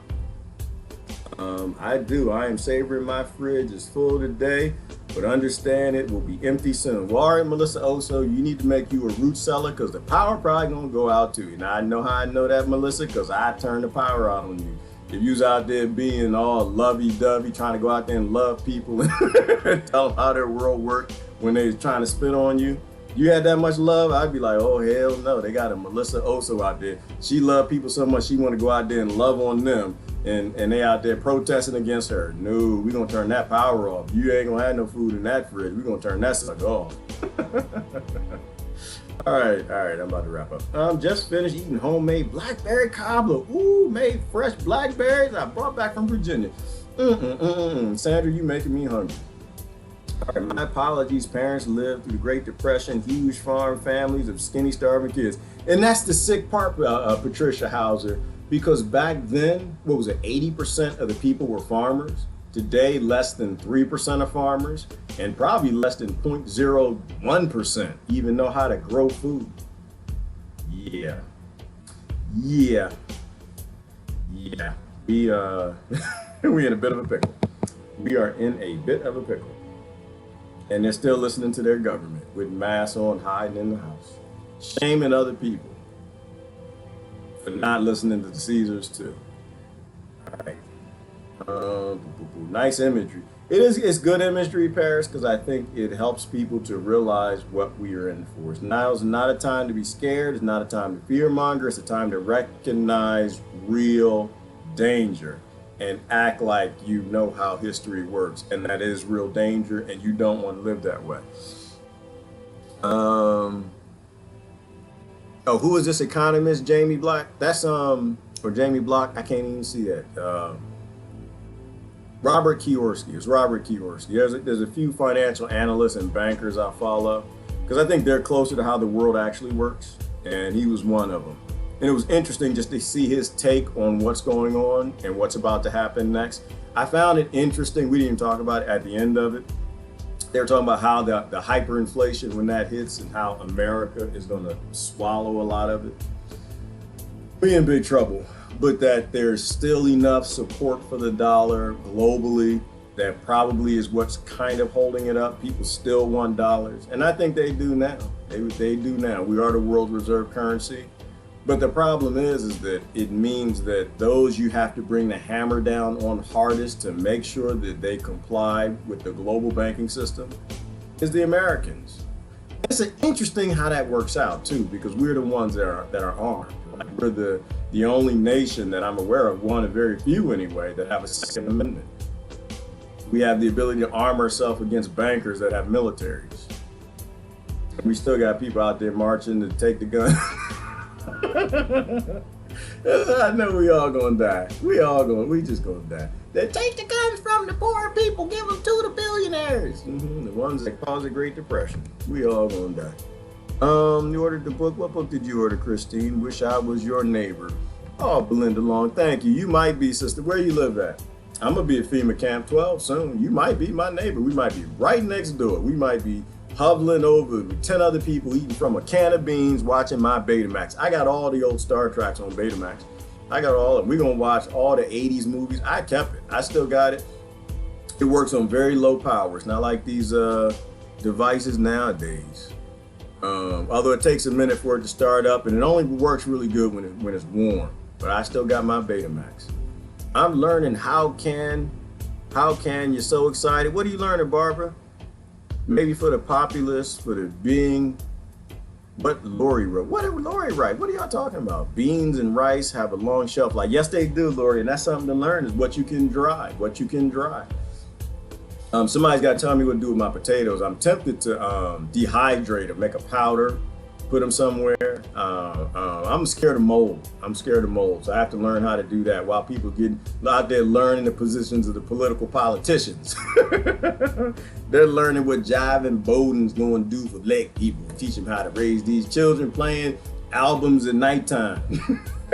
And Donald Trump, who got pictures with Ghislaine, whatever her name is, all over the place, and Epstein partying, fighting child trafficking, and putting you in Gavi and the Gavi Alliance. While people studying all of that, I'm studying how in the hell am I going to eat this winter?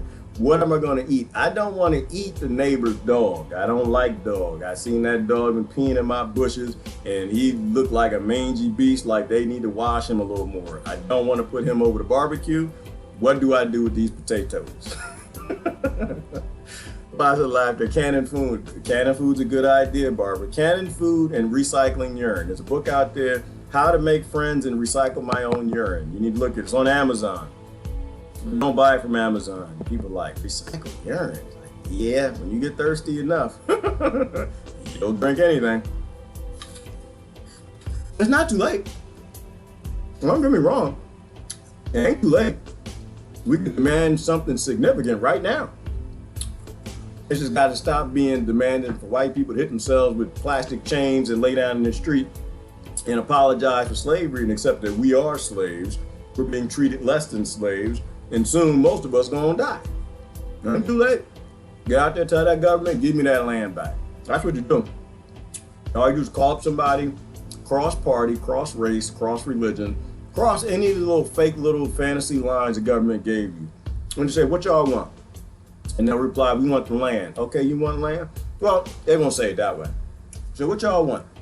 We want the police to stop shooting us. Well, why the police shooting us?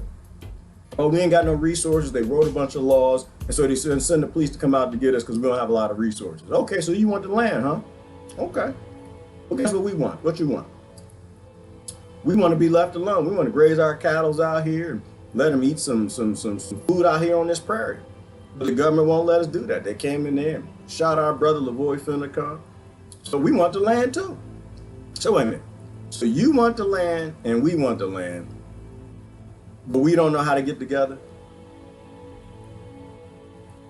That's all you got to do.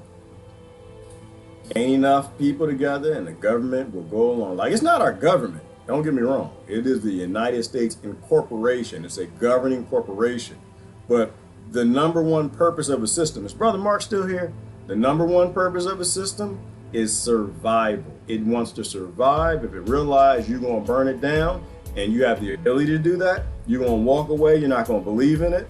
It's going to kick in that procedure to give you what you want. All it wants is to survive. All they want is the land, and what everybody's fighting over is the land, and that's what you're giving back. How come everybody's getting the cuckoo virus?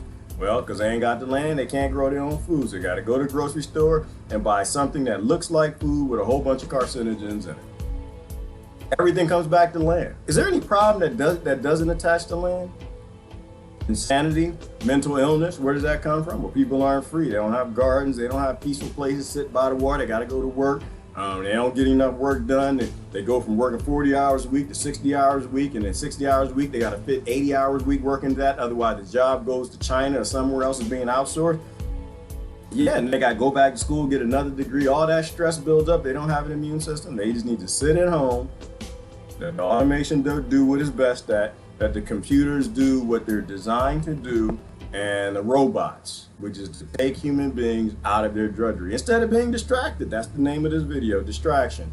Don't get distracted, or you're gonna be like this little poor white child with no shoes on, in a depression, and your kid's gonna look at you and say, "Well, why did this happen? What happened?" And all you can say is, "I was stupid. I should have known better. I didn't do my critical thinking. I watched the billionaire's television set, and I thought that the slave masters would teach me how to free myself and make a better life on the television. The people who literally can't have a better life unless they take mine." Good morning, Kay. Good morning, Nicole. It shows me pushing the laughing emoji, and I'm not. Nicole, that's weird. I have no idea. It's, you know what? I'm gonna speculate, Nicole, because I saw that yesterday, and I saw that on my video and somebody else's video. I wasn't pressing nothing. To me, that's a function that's failing. Mark might be able to answer that.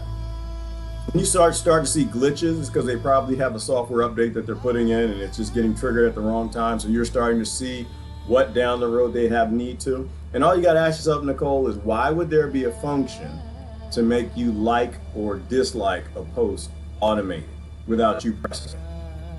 Why would anyone even create code to make that happen without your engagement?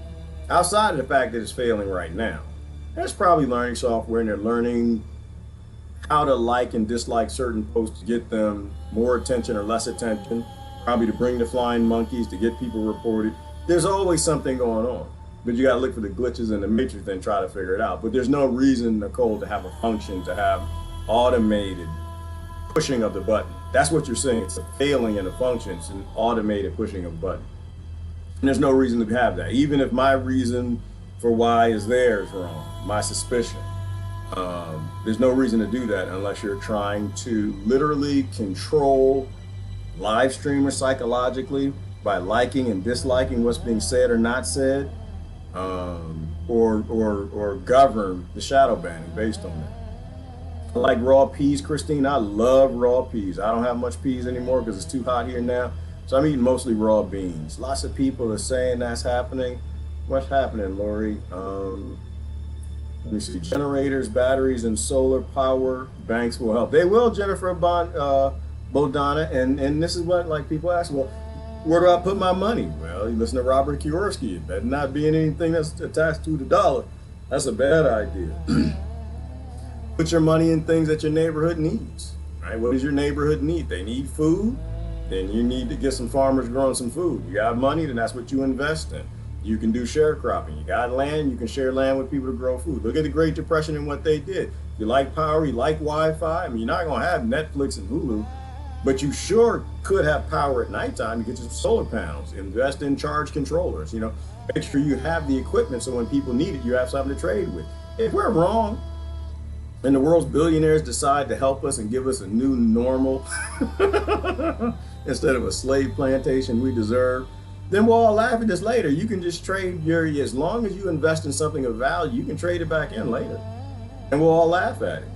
But that's probably not going to happen. Power concedes nothing without demands. And right now, they got all the power. They got, you know that song? I got the power. They got all the power, every last drop of it. Because they got people walking around in face diapers.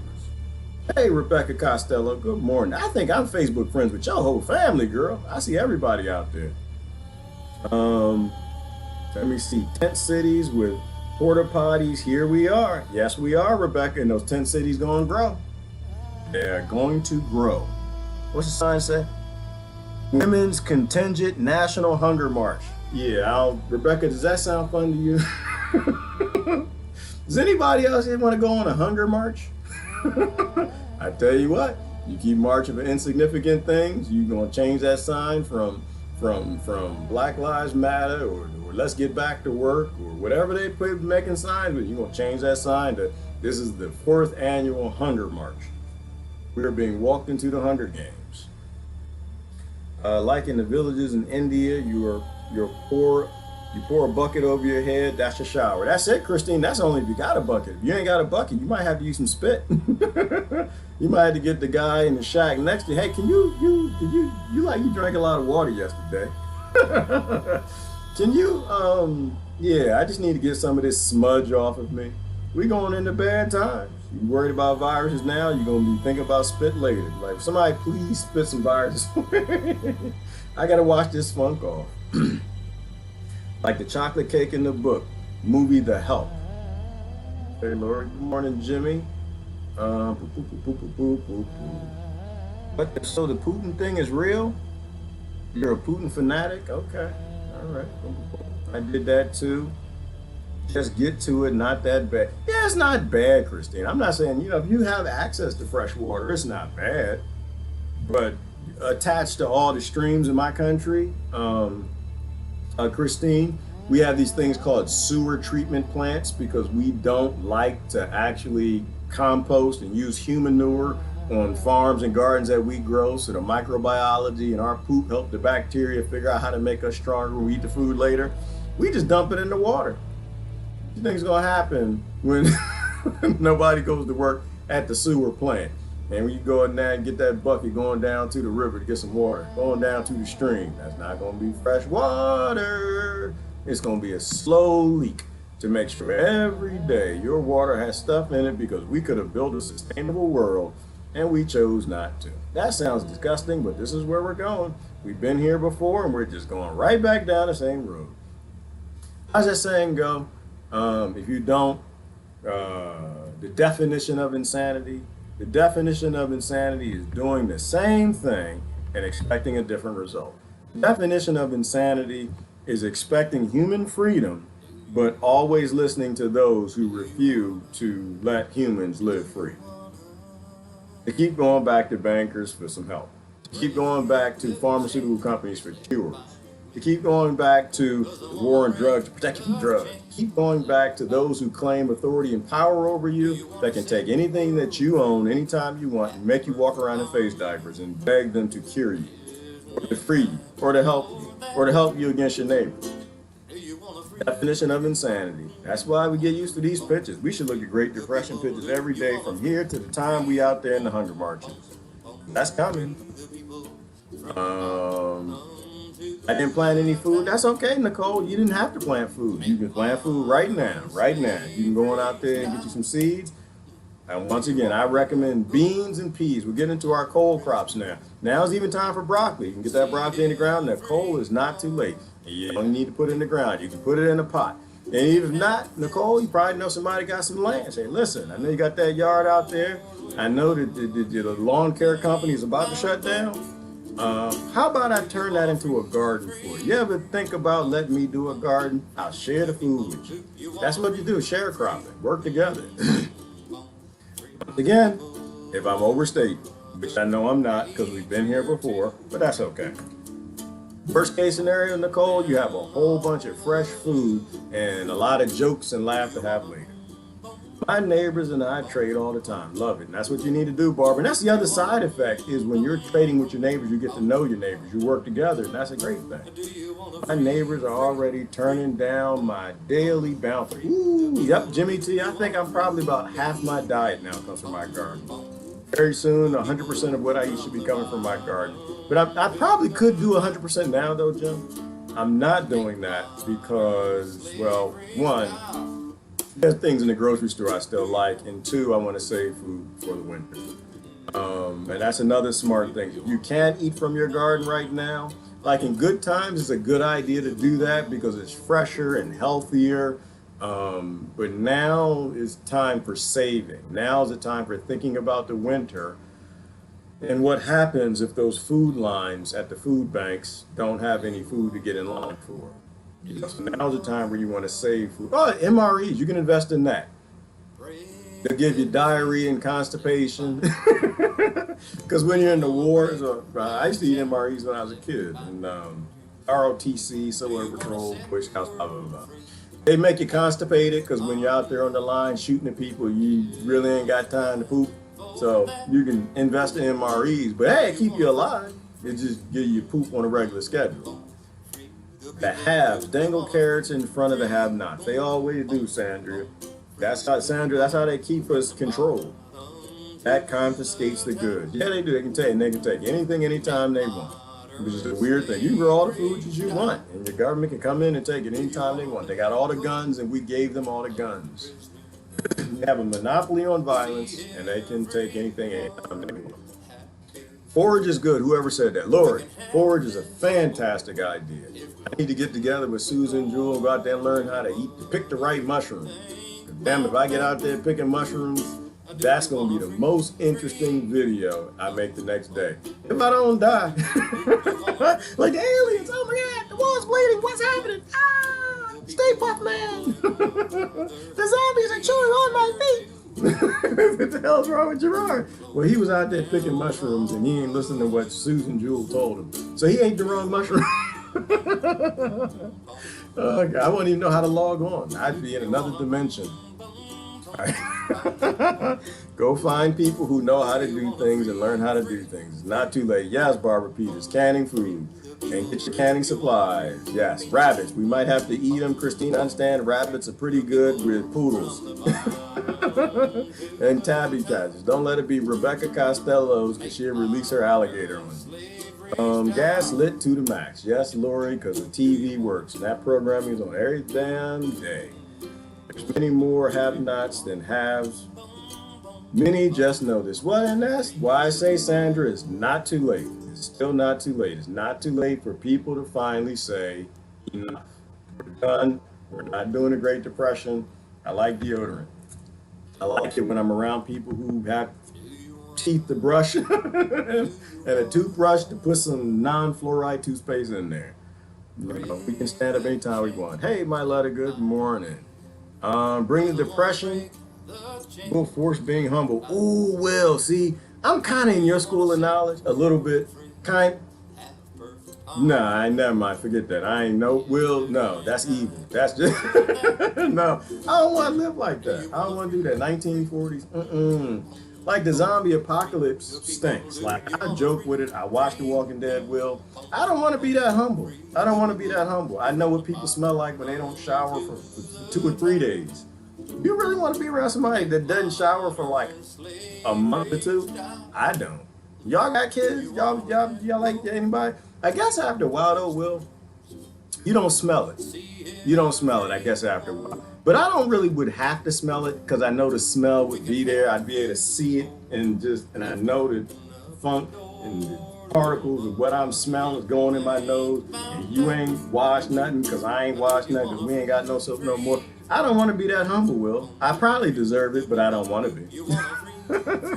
I probably deserve it, but I sure don't want to be. Why can't we just save the world, Will? Why can't we just say, you know what, we're tired of being in conflict with one another? Seem like things we traded for convenience look pretty good right about now. Yeah, they do, Sandra. And that's what Will is talking about. We're about to get humbled back to humility. Buckets ain't cheap. No, Jasmine, buckets ain't cheap. And that's why people going to use old milk jugs probably take their showers. chocolate cake was made with poo-poo in it. Lord, what you talking about? That is what your poison ivy essential oil remind me. Yeah, I've got a few tricks up my sleeve. We're gonna teach people. We're gonna cure some people if that actually goes down that way. They did some interesting things to them German sympathizers, I tell you that. Yes, Gerard, I've met several new neighbors down the street and around the corner over food. That's a wonderful thing, Barbara Peters. I wish I was your neighbor. That's just a wise thing to do, is to realize that you're in a bad time and we need to work together as a community to prepare for what's coming. We don't know what's coming, but none of it looks good. You don't actually have to know what's coming to know that there are bad times on the horizon and act like it. Watermelons and cucumbers alike. Yes, Shatita. I can't figure out what's going on with my watermelon though. I don't have any watermelons on it. Cucumber's doing pretty good. And I got like this weird pumpkin thing that's just going like crazy. I can't even stop it. I can't. It's trying to take over my entire garden. I think it's a pumpkin. Or it's an alien. I'm not sure. It might be a pump alien. The damn thing is growing everywhere. Like, I don't even know where to put it no more, Shatita. It's like growing into everything, all my rows and stuff. So I'm like trellising it on the fence. And I'm trying to build an awning and put the damn thing up there. It's going crazy. And it hasn't made any fruit yet. So maybe somebody I've never grown pumpkins before, but maybe they set fruit late. I don't know. But the bees love it. The bees, they're pollinating with it. They're loving it. But there's no pumpkin fruit coming off of it. Oh my goodness, oyster mushrooms, yummy.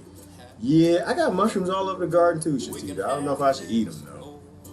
I put wood chips everywhere because I'm doing no-till garden farming. I'm doing a food forest, lots of fungi, microbiology, and damn sure the fungi is enjoying it. Mushrooms coming up everywhere. They look delicious and I want to eat them, but I'm not sure if they're food yet. You can eat a whole year pumpkin, so it stays long. Yeah. Well, right, Christine, I had it was a squash. It was a squash.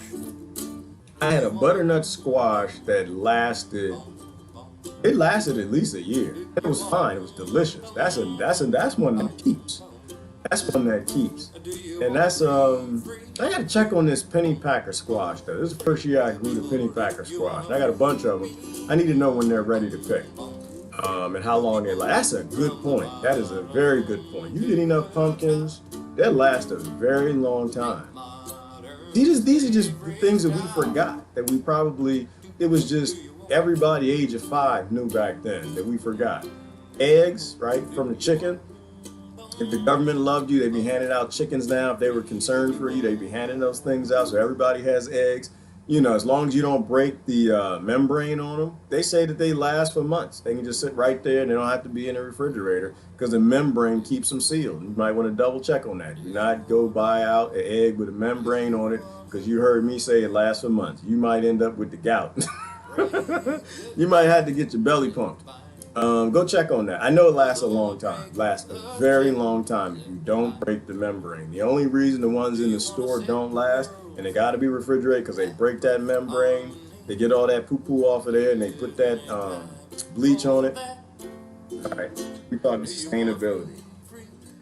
Whew. Anybody scared? Hopefully you're not scared. Hopefully I said nothing that scared you. You should not be scared. Now's the time to work together. Bad times bring a family together. We just got to come together. Pumpkins, late October, November harvest. But when do they set fruit, Barbara? When do they set fruit? Because whatever I have is not setting fruit. I'm pretty sure it's a pumpkin. Because I was using a bunch of pumpkins and gourds in my compost. And it's a massive plant. Oh, it's growing everywhere. Huge leaves. And the leaves are like sprinkled. They're variegated with like a white thing on it. I'll take a picture of it. You can identify it for me. Million sacrifice for jack-o'-lanterns because they're good for you. All right. Anyone grows spaghetti squash? I have not grown spaghetti squash. I am not taking calls from telemarketers right now. I'm broke, it ain't no joke, and whatever you got, unless it's some solar panels, some seeds, I'm not interested. Spaghetti squash grows like weeds in Florida. Love it. Ooh, that's another smart point, Shatita, is find out what the weeds are in your area that you can eat. Back to that foraging, but also growing things that grow real well. And save your seeds. That's the last tip. There it goes. Make sure you save your seeds.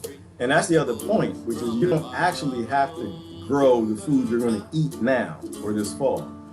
Grow the food that you want to eat. And what's going to happen is the seed through epigenetics is going to hand down how to grow better in your climate. This is what seed savers do. This is another thing that we forgot from a long time ago. I'm going to say, Brother Pat back in a minute, I'm going to say it, is that you can grow things in your garden better after they've been growing in your garden for years, because that gets handed down how to make it through 3 weeks of 90-degree temperature, right?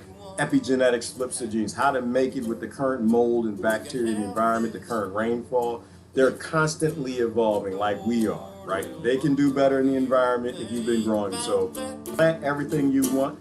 Most seed sellers are probably giving a lot of seeds away now. You can get 2 packs for one now. Get them, put them in the ground for tomatoes you want to grow next year. But at least they spent some time in your ground. They know the soil makeup. They're familiar with the bacteria. They flip the right genes on for that type of bacteria, fungi, minerals that are there, so you don't have to work as hard next year. Plants literally grow themselves. You just gotta help them. Put them in the right place. All right? This is Gerard. How you going? Love y'all to death. Y'all have a great day. Free the people. Hopefully you want to free the people. That's the question you gotta answer. The first question you gotta ask, do you want to not be a slave? Do you not want your children to be owned by billionaires and banks, accepting a new normal that makes them cattle? Maybe that's the first question. But I think we do need to free people. Anyways, Gerard, I gotta go. Love y'all to death. Y'all have a great day now.